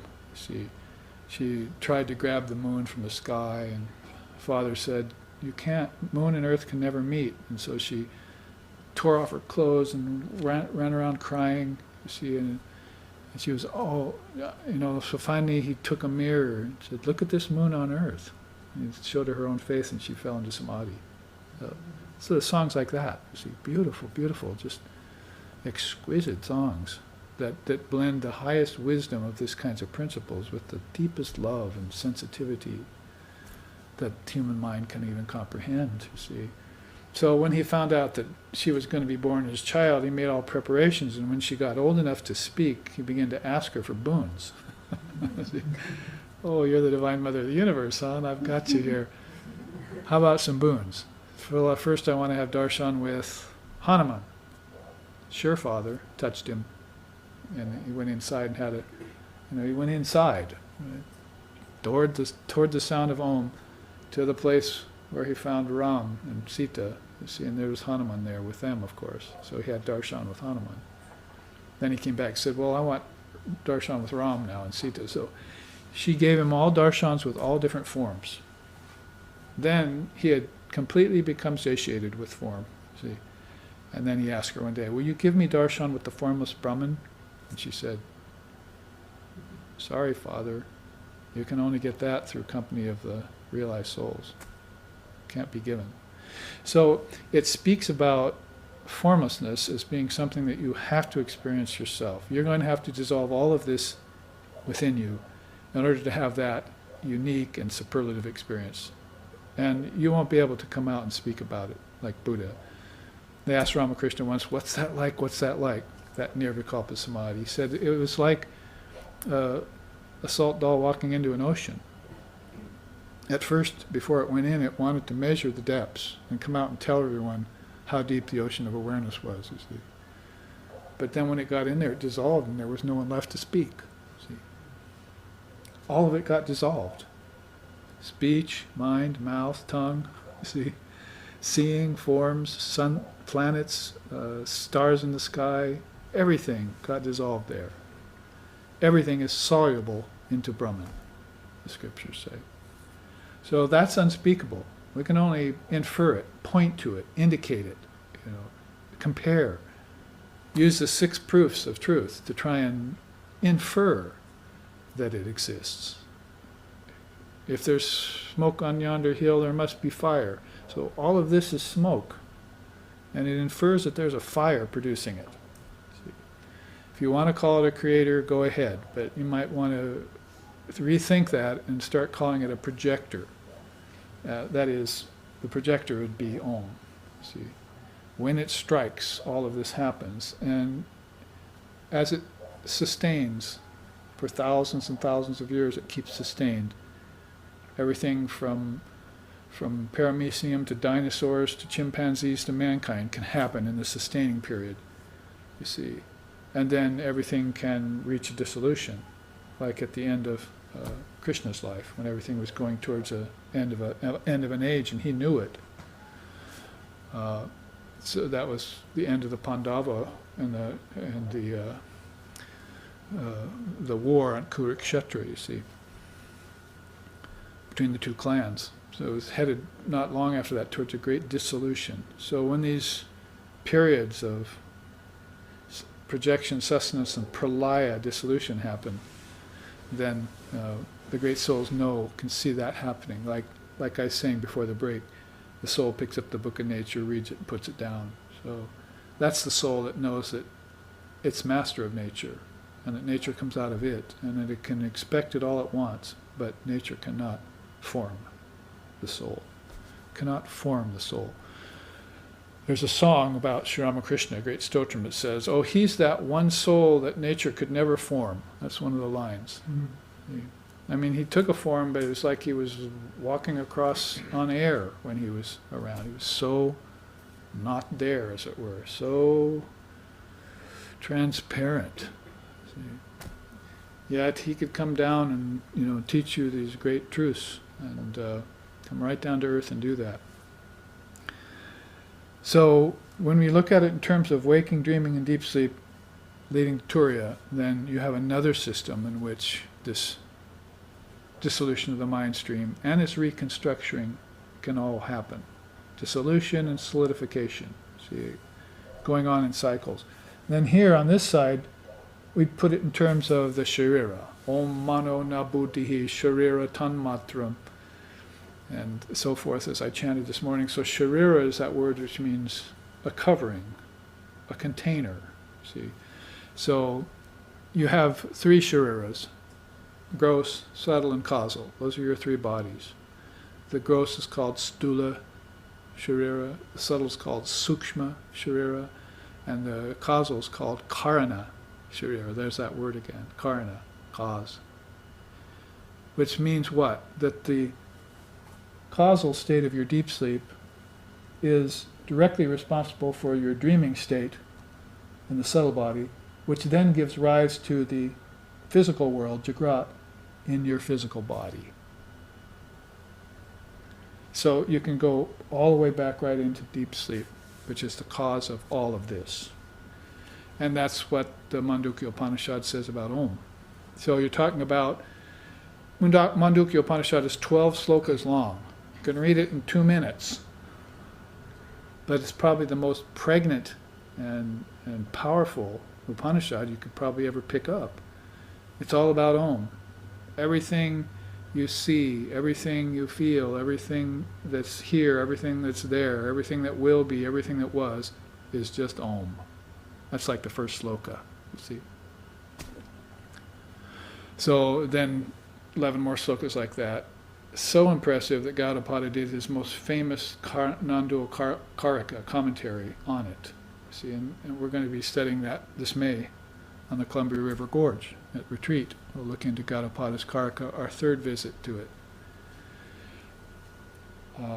So he has a lot to say about that in 4 or 5 prakarnas, 4 or 5 sections. One of those being the firebrand. You know how you spin a burning stick at night in the air when you're a kid, or a sparkler or something, so, and you see this tracer that's around it. It's like creates an illusion of a circle. It's not really there. So he calls that section the firebrand karika and talks about Maya, how it's not really there even though it appears. See? So really beautiful teachings in that karika. So this is all kind of Gaudapada Shankara school sort of teaching that they brought current in more recent times. So you can look at it in terms of the shariras then. So here you would go to the ultimate sharira, that would be beyond your physical body, your subtle body, and your deep sleep body. You don't seem like you have a deep sleep body and when you're in deep sleep, but you still do because you come out of deep sleep. And then you come back through dreaming, and then you come back to waking. They say those experiences that you have when you come out of your deep sleep state into your dreaming state, the first dreams you have are of spiritual things. So there are a lot of veils there. That's why you can't remember your dreams when you first come out of deep sleep. So if you're coming out of deep sleep and you start to dream, you may have a vision of the Prophet Muhammad, or if you're a Sufi or a Muslim, or you may have a vision of Krishna if you're a Hindu, you see, and there's where you'll have your darshanas with these deities. Happens so fast, doesn't it? What I just said in the first half. Can't I slow that down and remember? Why do I forget when I come back to waking state? Everything becomes so gross. Well, if I knew the sets of 5s of the process, then I could slow them down, because I would have mastered them upon knowing them. See, they would be mine. It would be mine for the taking, as it were. See? And therefore, I will be conscious not only when I come out of deep sleep and have those early visions, I'll be conscious in deep sleep. I'll see all the seeds to creation there. I'll know where everything came from, or where it apparently comes from, and how it gets solidified in stages, and how it gets dissolved back over and over and over again. Not just in one breath, where I breathe in, and that's creation, and I hold, and that's sustenance, and I breathe out, and that's death, right? Oxygen in, oxygen held, carbon dioxide out. And one breath, it takes me, if you're breathing right, hopefully it's not just 5-second breath you're taking, but you're evening out your in-breath with your held breath, with your out-breath. So you've got one beautiful breath in which all of that happens. But then it also happens in a 24-hour period. It can happen in your 1-hour meditation, and it can happen in these long, long periods of time, you see, that are called yugas and mahayugas. All as if time wasn't even a part of the quotient, because you can cut time down. There's a song in India that starts out like that. Practice meditation and cut time down. It's the first line of the song. So it's not only time you're cutting down, it's also space. And if you're cutting down space, you're cutting out worlds. See? Now, what you want to do is do that consciously, not out of ignorance. You don't want to just rush through it. See, we were all 10 minutes ago having banana bread and water, prasad here at the ashram during the break. See? So we were dissolving earth into water, right? Water into fire, weren't we? Isn't this the fire of digestion that's happening right now with the water and the food you just took, you see? And that's going to give rise to the 3 aspects of food and the 3 aspects of the breath, you see. You've got waste, and you've got bone and tissue. You see, those are like different aspects of food, being nurtured by food. They're food for others too.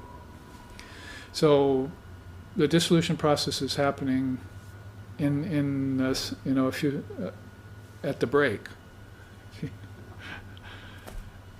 and the prana is getting taken out of that food, right, and used so you can hopefully pay attention in my class, that your senses can remain functioning, that your eyes don't start to fall, let's see, or your body sag.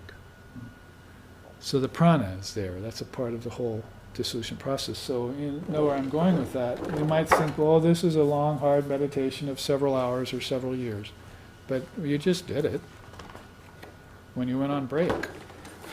And you'll do it tonight when you go into dream and deep sleep too. Now just bring your consciousness along with you next time. When you eat, shouldn't you have your consciousness there? Isn't that one of the teachings of our sampradaya, of our Vedanta, of Hinduism? You see, you eat vegetarian food mostly, fruit diet. You see, phala, they call it in Hatha Yoga. You eat only fruit for a while, and live on that. So you want to do whatever you eat. You want to do it consciously. I mean, if you're a meat eater, then you should probably be eating it consciously. All food should be taken consciously so that it doesn't turn to poison in your bloodstream. You want it to turn to nectar. So that has to do with this bringing the prana, which has to do with bringing your consciousness along. If any of the connections between food, prana, and consciousness are broken, then that process is not happening. You see, you don't have a good end result. You have like stepping on a hose, right?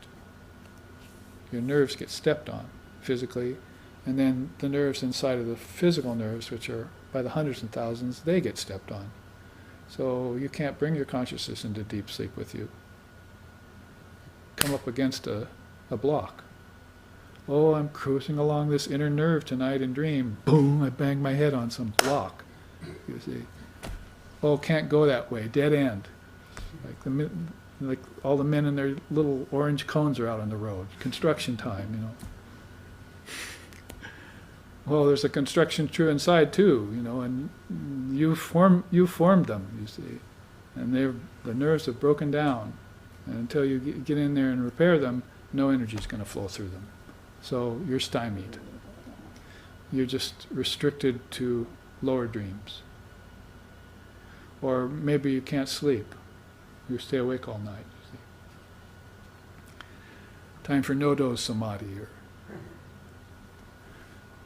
So this is all about bringing your consciousness to bear in the process. Now, I think we've looked at, there's what Sri Ramakrishna said up here in this quote, from the Nitya to the Lila to the Nitya.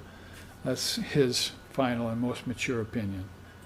Man is the, Brahman is the Atman, and comes into form to sport, and then just gives that form up, and as easily as can be, goes right back into the eternal. In fact, there are beings called Videhamuktis who take one life, and that's it. They take one life, see what's here, go back and never come again. See? That's enough for them. Oh, I've seen what people are talking about. You see, you have to come check it out for themselves. What are they so enamored about out there? I'll go look at it, you see. Well, it's not that much really. I much prefer the formless Brahman. I'll be a hailstone falling in an ocean. Thank you very much. I want the entire ocean. I don't want the hailstone. So solidified mind that remains solidified, very problematic. Problematic in the sense that Ramakrishna said, the more lifetimes you live in ignorance, the more you believe the world to be the only reality. See? That's a great saying. The more lifetimes you live in ignorance, the more you believe this world to be the only reality.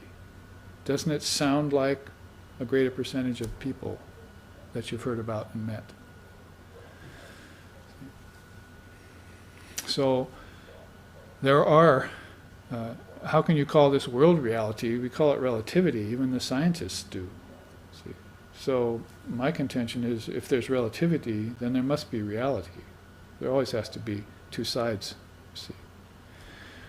Especially as we're in here, you know, Advaita, the feeling of two-ness. We have the feeling of two-ness when we come to earth.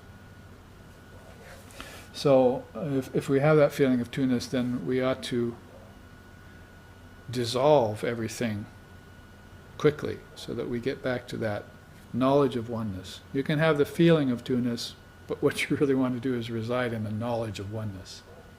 If you reside in the knowledge of oneness, the feeling of two-ness can be blissful, and that's lila. See? Nitya is the knowledge of oneness, lila is the feeling of two-ness. And you can sport there. Great religious movements sport there. The Vaishnavas love the feeling of two-ness so that they can play with Krishna. You can go up to him and say, you want to come into the formless Brahman with me and have samadhi? No. I don't want that. I've got my Krishna. See? I want to sport with him for as long as I possibly can. Where's the fun in your oneness? So there are whole religious movements that believe in that, but you know, in order to really have had the vision of Krishna to play with him in the first place, you would have had to have known about the Nitya, that he himself is the Nitya, you see, that he himself has the formless side to him, and that's Brahman. He says so in the Gita. That is my Brahman form. And those who follow me are becoming fit for the Brahman state. Words right out of the Gita. They're becoming fit for the Brahman state. So when you're dissolving all of these things that in the neti way of thinking are not Brahman, you see, only are hints of Brahman or little lights that you're playing with, but you've still got this massive sun of awareness that you're headed towards, you see, then that's grounds for deep dissolution of the Mindstream meditation. You're becoming adept at that. And if you become adept at that, as one song in India says, no more births in the womb of matter for me, only emanation from my Divine Mother. No more birth in the womb of matter for me, only emanation from my Divine Mother. So they stop looking at themselves as physical, as being born. Namrichor Nashanka Name Jati Beda. I have no death because I was never born. So they start thinking themselves as just an emanation comes from the Nitya, the sun, and plays on earth a little bit as a reflection, like a sun ray, and then just gets drawn back to the sun as easy as you please. Try that on for your definition next time for the word fearlessness. As we look through this, there you see at the bottom another set of fives that we mentioned in the first place. The Bhutakasha, the Pranakasha, the Chittakasha, the Jnanakasha, and the Chiddakasha. A great teaching from very early on from one of those mind-born sons of Lord Brahma. His name was Lord Vashishta. Vashishta's Yoga. So another way of looking at that is you just pass from one akasha to the next.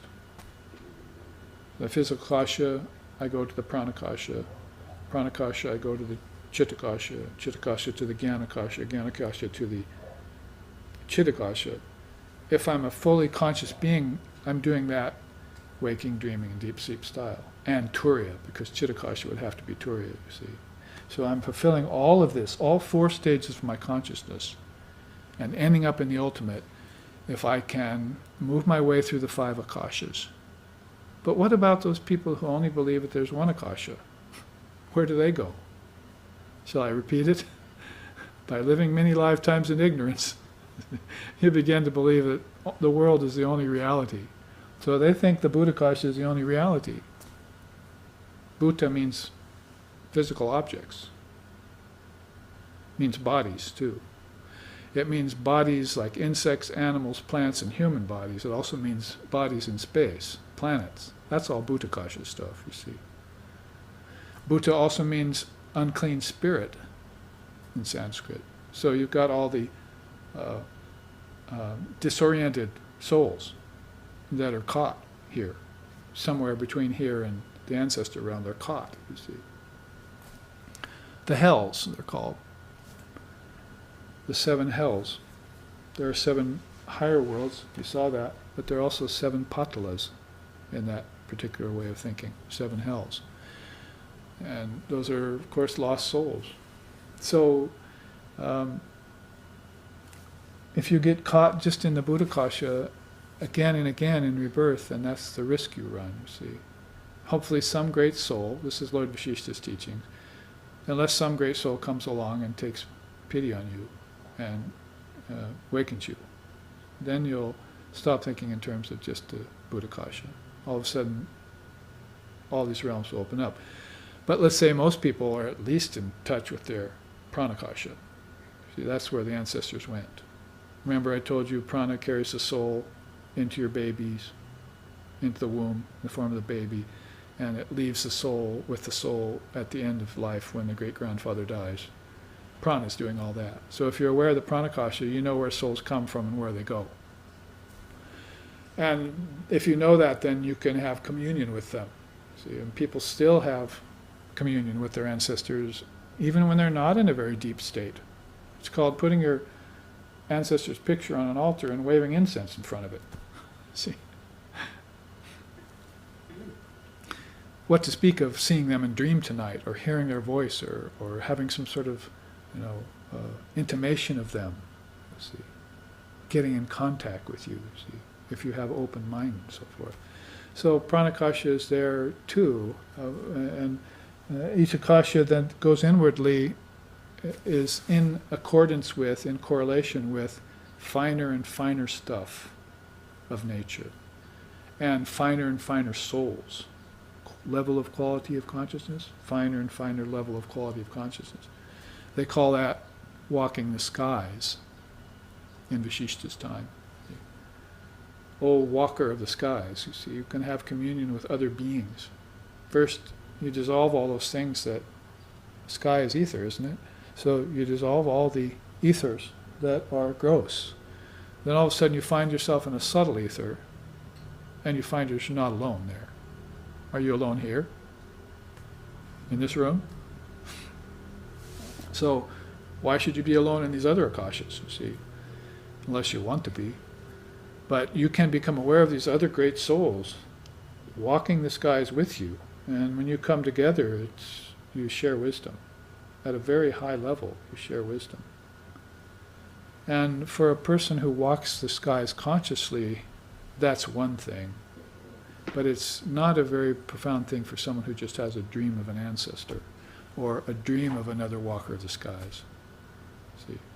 In other words, I meditated on my Ishtam for 20 years and all of a sudden I had a vision of him. That's not a very high thing. Not yourself mastering walking the skies and moving to a place where you can have darshana with your Ishtam all the time, you see. Why should I be without my Ishtam? Isn't he my ideal? Should I ever be bereft of God?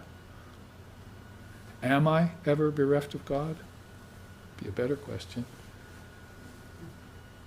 Can nature convince you that God doesn't exist? That's the predicament of a materialist. Nature has convinced them that there's no such thing as God. Which means there's no such thing as higher intelligence, Gyanakasha. There's no such thing as the mind independent of nature. It's just a brain. And so forth and so on. Reason it out. See? Ludicrous, really. Like my teacher says, science and so forth, trying to tell me that in order to see my relatives, I have to go to the zoo. What nonsense, you would say. I have my ancestors stretching back many lifetimes, many worlds, many principles, many states of my consciousness, many akashas my ancestors stretch back. In fact, they've given me the teaching of those. If they're worth their snuff, you see, they've given me the teachings of those. When they were born on earth, coming out of the heavens, they said, I remember something of my past lifetime. Let me tell you. See. I had one guy come up today one fellow come up after my talk at New Thought Church and tell me about his grandmother, who taught him all these mantras and really beautiful things that he said just helped him his whole life. See. So if you have an ancestor like that, dharmic parents, we call them, which are very rare right now in the West. We hope to see more of them, which is part of what this is doing, informing ourselves of the Dharma teaching as people who aren't monks, or not of the monastic persuasion. Then pretty soon, that will get passed on to younger people in whatever way, whether they're your blood children or your students. But that way, you will find these great teachings being proliferated and disseminated from generation to generation.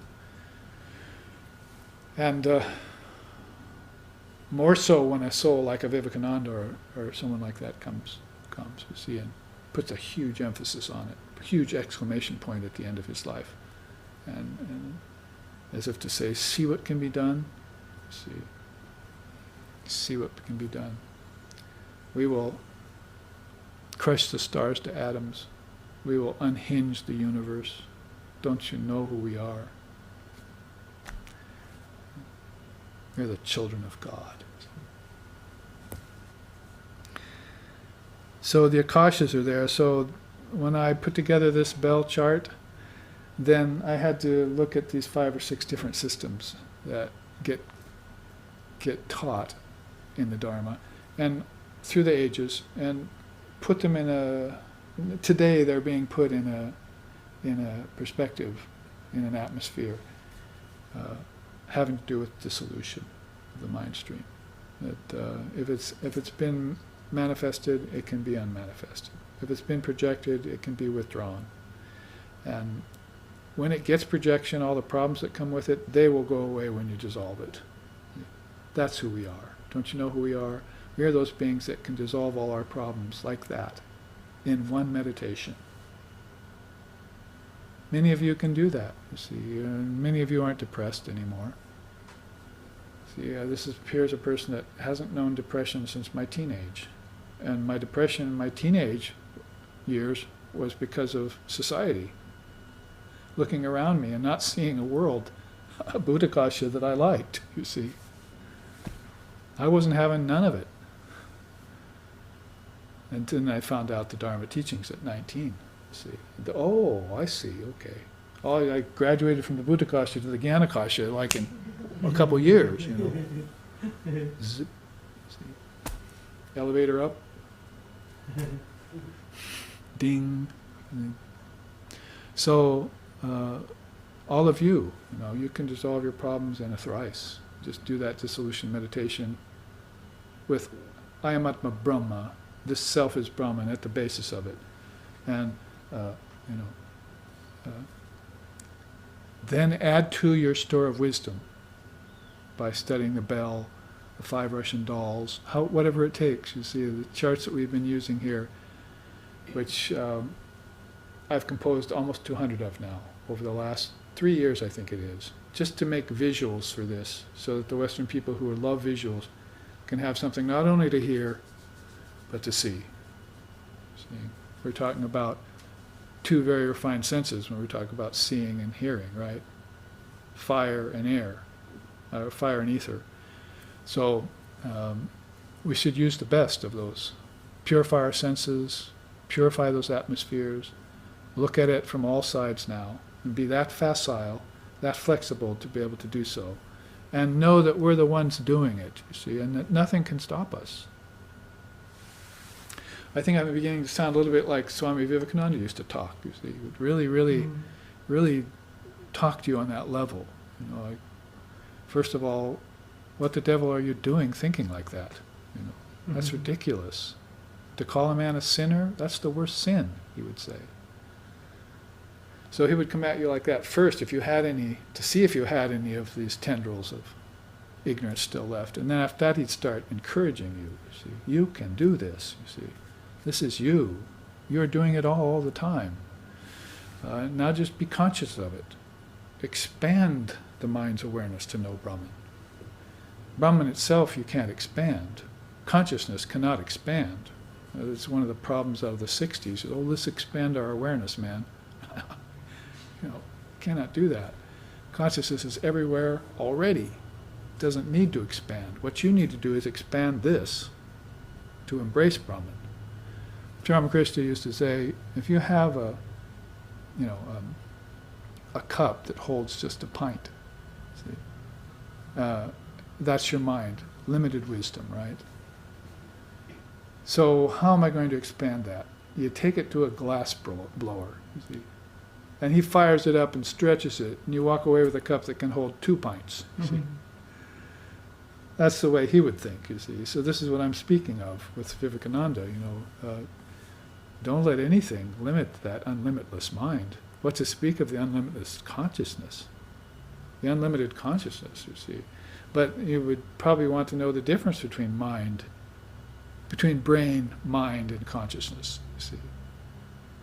And use them as tools, each in their own sphere, and be able to move through them, you see, as tattvas, or as worlds, or as akashas. In other words, we're using time, space, and causality, desha, kala, nimitta, in ways that other people wouldn't even think of using them. Not even your wise physicist would think of using space in that way. But you're taking it in and you're expanding it. And as you expand it, it becomes more and more refined until you find the realm of your ancestors, cut away all the karma you have with your ancestors, like Buddha did.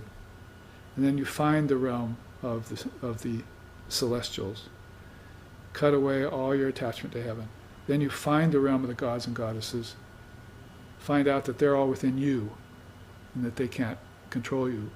Then you find the realm of the seers, and you probably want to just sit down there and meditate with them. Oh, when, another song of India, oh, when will I be so graced as to enjoy the company of Buddha, Chaitanya, Moses, Gauranga, see, and others, you see. Jesus, when will I be so graced as to join their company? Because they're not little religious factions, you see, warring against each other like down here on earth. They're these universal souls that when they get together, they walk the skies with each other. That's called universality. So, as you walk along dissolving everything, let's just dissolve all the religious barriers too while we're at it. See?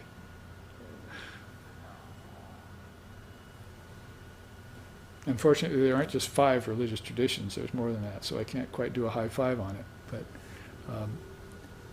anyway, those barriers worth dissolving. In fact, Swami Vivekananda said, Sri Ramakrishna used to tell me that words like Hinduism and Christianity are barriers to spiritual growth.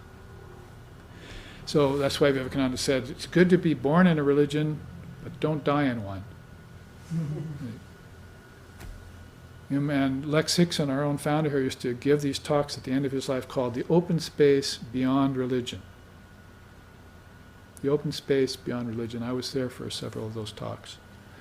So you're talking about these souls who have gone beyond conventional boundaries, much beyond the conventional boundaries, but even the traditional boundaries. And they've reached the boundless. See, that's what they're enamored with. All boundaries have to go away. That's dissolution. You probably can't affect it here on Earth. You see, you can't say, "Well, let's break down the border between Russia and Yugoslavia, or even one state, Texas and Oklahoma." You see, you can't break down that boundary. We're Oklahomans. We're Texans. You see, people are going to get very irate when you do that. See? So, don't try it here. It's a universal principle. Move to it. Move to it. And live in it. And then you'll be an example for how to break boundaries everywhere. The Boundless Light of Mother Kali is another song in India. The Boundless Light of Mother Kali. So, I think we have completed the Om chart, Omkara, the great cause, except for this last quote. All universes in space and time lie within Om. With knowledge of the word and how cosmic projection goes forth, one can follow the shining rays of Jnana wisdom straight to the source, penetrating all Brahmandas, those are worlds. Then the mother of the word will immerse one in the ocean of consciousness. That's one of those great Manus, Swayambhuva Manu.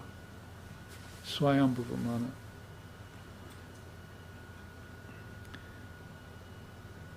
One of those great mind-born souls. So, again, very nice to take these charts that we've seen a few times, at least once a year, look back at them to enrich ourselves and to remind the mind of what's in it and what's in store for it. Another way of looking at that is this, if we have the time, maybe at least to give a quick look at the 9-step process of Om that Shankara, the great non-dualist, talks about. This will complete our final class for this period on the dissolving the Mindstream process. We'll pick it up again maybe when I come back in about a month, but this class can then be titled very adequately, Dissolving the Mindstream in Om. So he gave us this teaching because, let's go back here and look at this real quickly. Everything pretty much is headed towards Om, isn't it? Just penultimate to the ocean of Brahman is this word. So in the beginning was the word. See, the beginning of what? The beginning of all this. Cycle. The beginning of the cycle, not the beginningless beginning.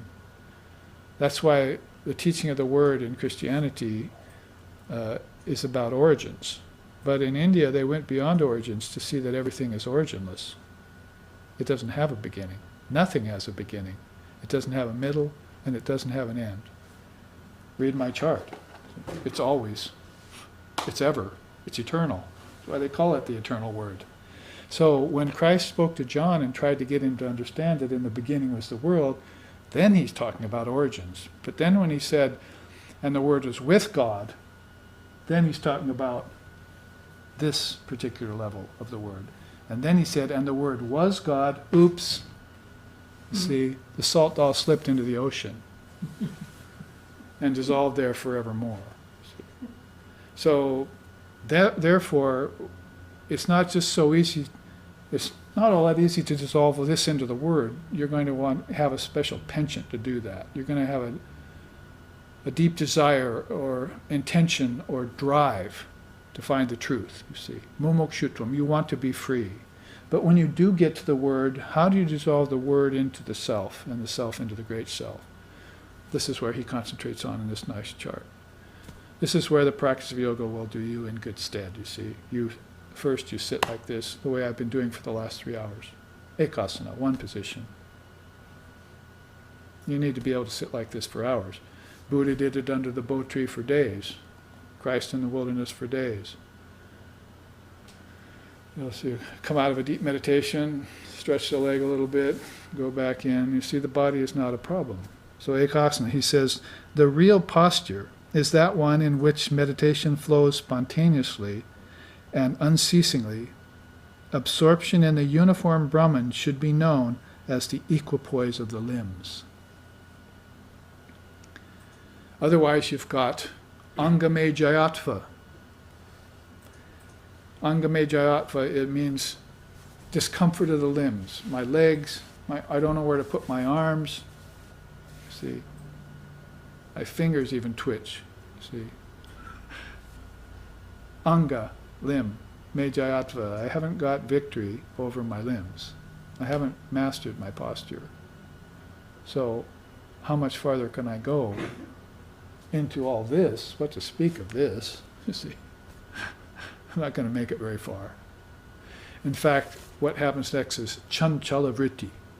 Vritti is vibration. Chanchala is restlessness.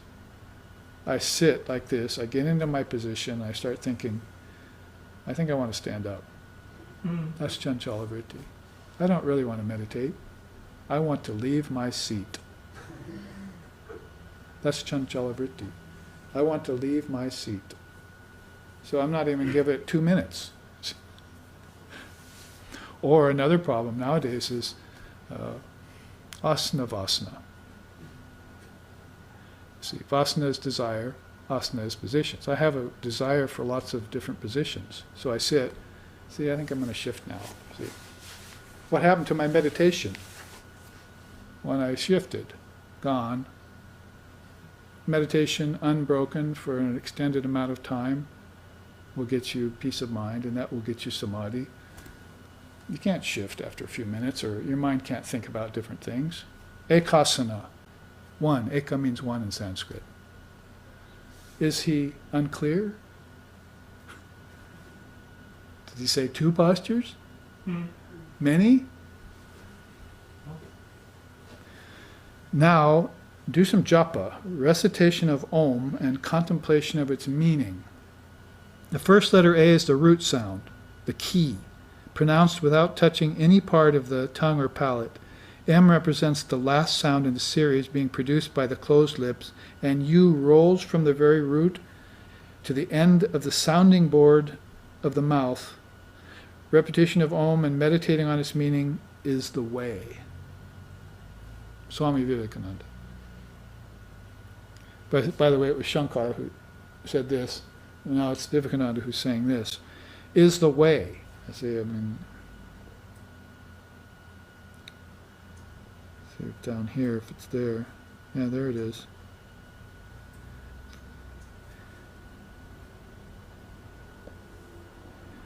Down here.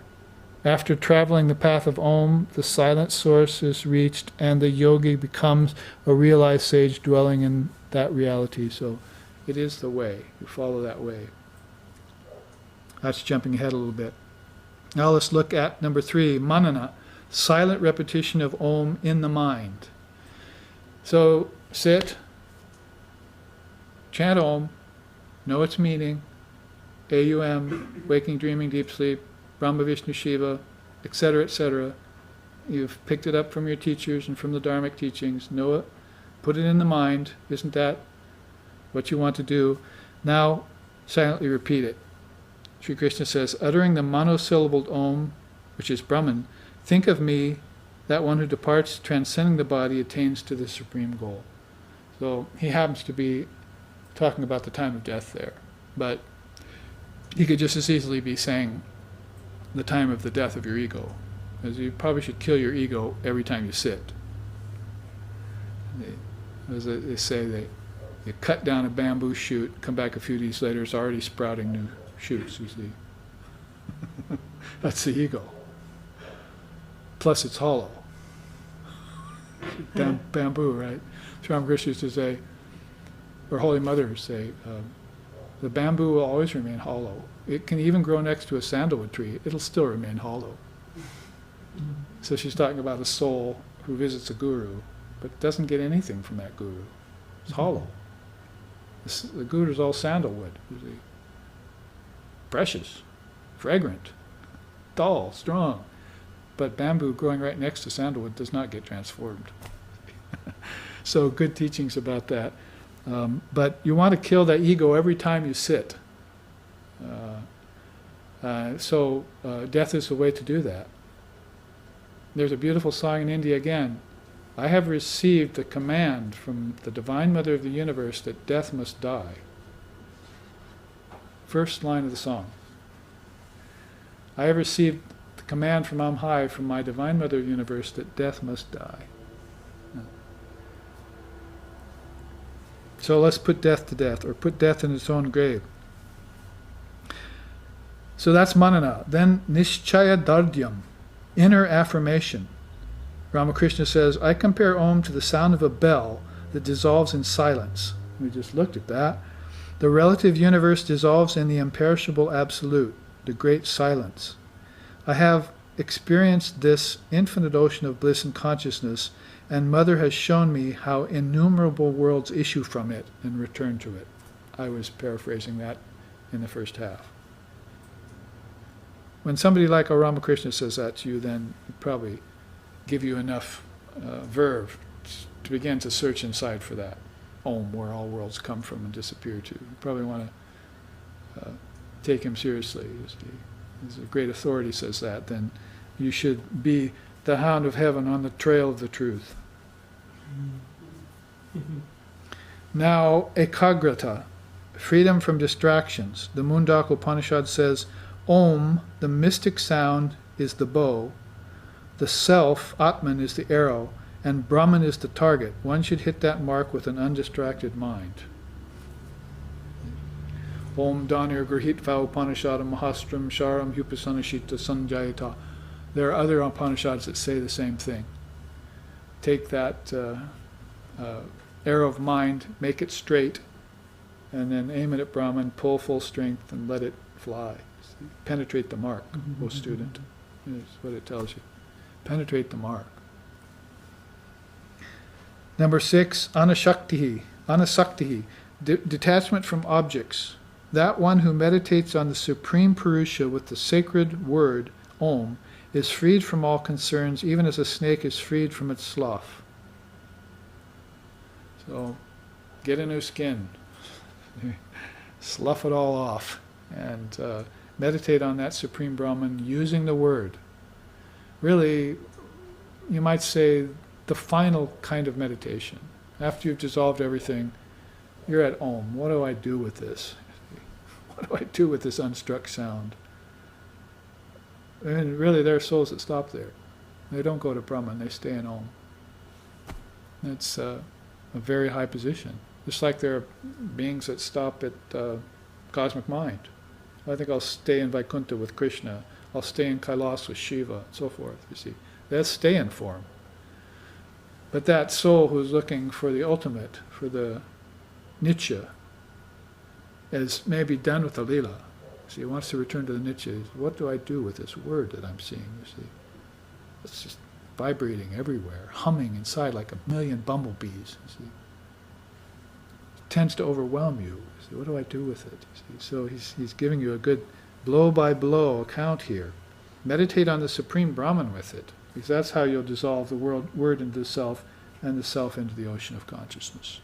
You will have Nirvikalpa Samadhi. You'll have Asampragata Samadhi. You will have Nirvana. You will have Kaivalya. And that is your true nature. Why shouldn't you have it? 7th of the 9 is Navasamskara Sakshitvam, witnessing your past impressions. Shankara says, it is the self-effulgent witness of all who is manifested in the sheath of intellect, keeping in view that which is separate from the manifested and the unmanifested by one Undivided thought, think of that always. So manifested is out here, unmanifested is within you, right? You dissolve that one into this, and then from the unmanifested, where do you go? To the supremely unmanifested. Because if you stay in the unmanifested, you're in deep sleep. You're in the seated state. Seated samadhi, sabija, Patanjali calls it. But you're looking for near bija, no seeds. It's only when you get near bija that you can purify all the seeds so that you will never take ignorant bodies again. You can take a body again. Great souls have done it. But have they come back ignorant? So there's always a risk that if you haven't transcended the sabija state, that's with seed, that one of those millions of seeds in there might get a hold of you and you'll have an ignorant birth. Past impressions. So that's anasaktihi leading to navasamskara.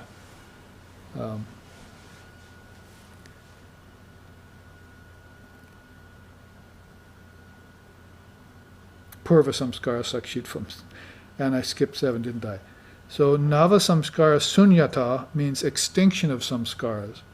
The force of past impressions continue to create a physical reality, such as illness, health of the body, and other regular operations, until the force of new impressions of samadhi being created in the mind burns these out completely.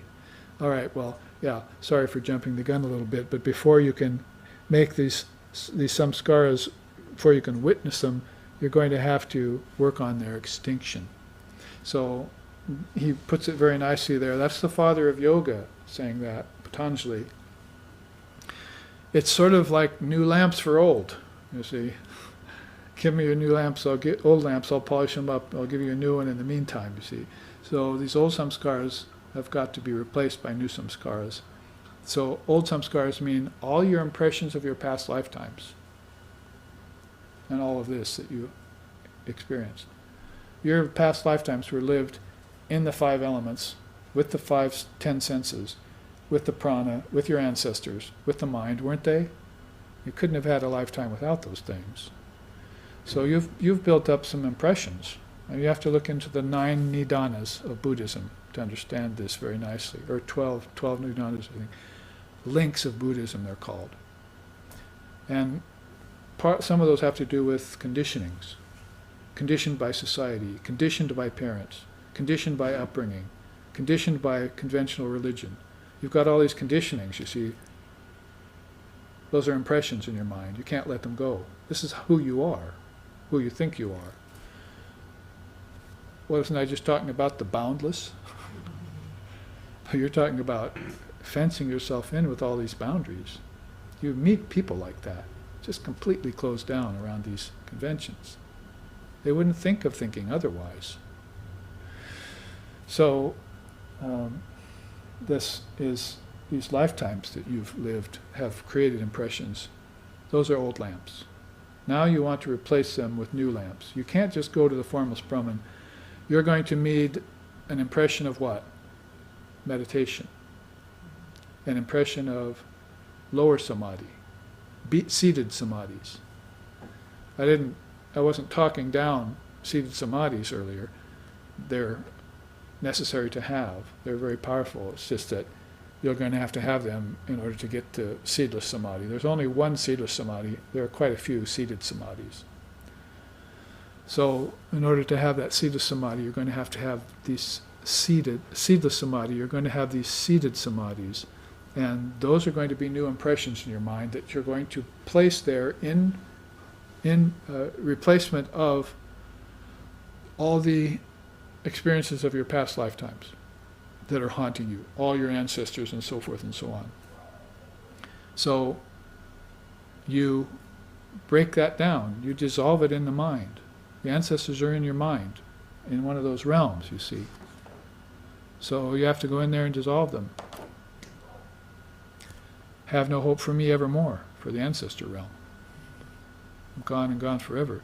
In fact, it's only when I am transcendent of the ancestor realm that I can go back and help them. Otherwise, I get born with them. Are you very much helped your ancestors right now? Have you been? Have they been much help to you? In reaching samadhi? In dissolving the mind stream? In even living a dharmic life? You must have noticed they haven't lived dharmic lives. They've lived worldly lives, they've lived evil lives, they've lived intellectual lives, they've lived moral lives. Where's the dharmic life in all this? What to speak of the divine life? What to speak of eternal life? See? Have your ancestors ever helped you with that? That's why they're where they are, you see. So it's only when you get free of that that you can go back and help them. So don't think, oh, I'm selfish, going on and getting my own samadhi. You see. No, you must go and put your own mask on first before you help others. Even the airlines know that.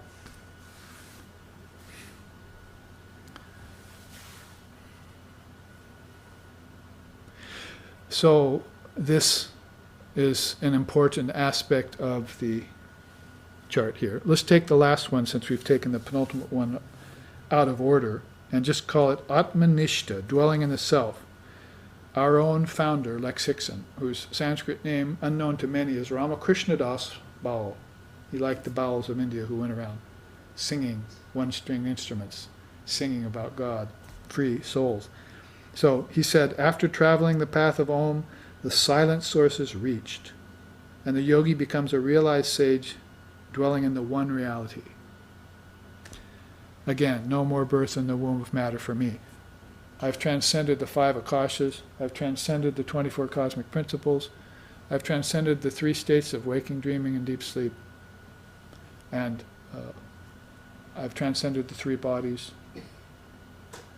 I'm looking at my first illumined lifetime.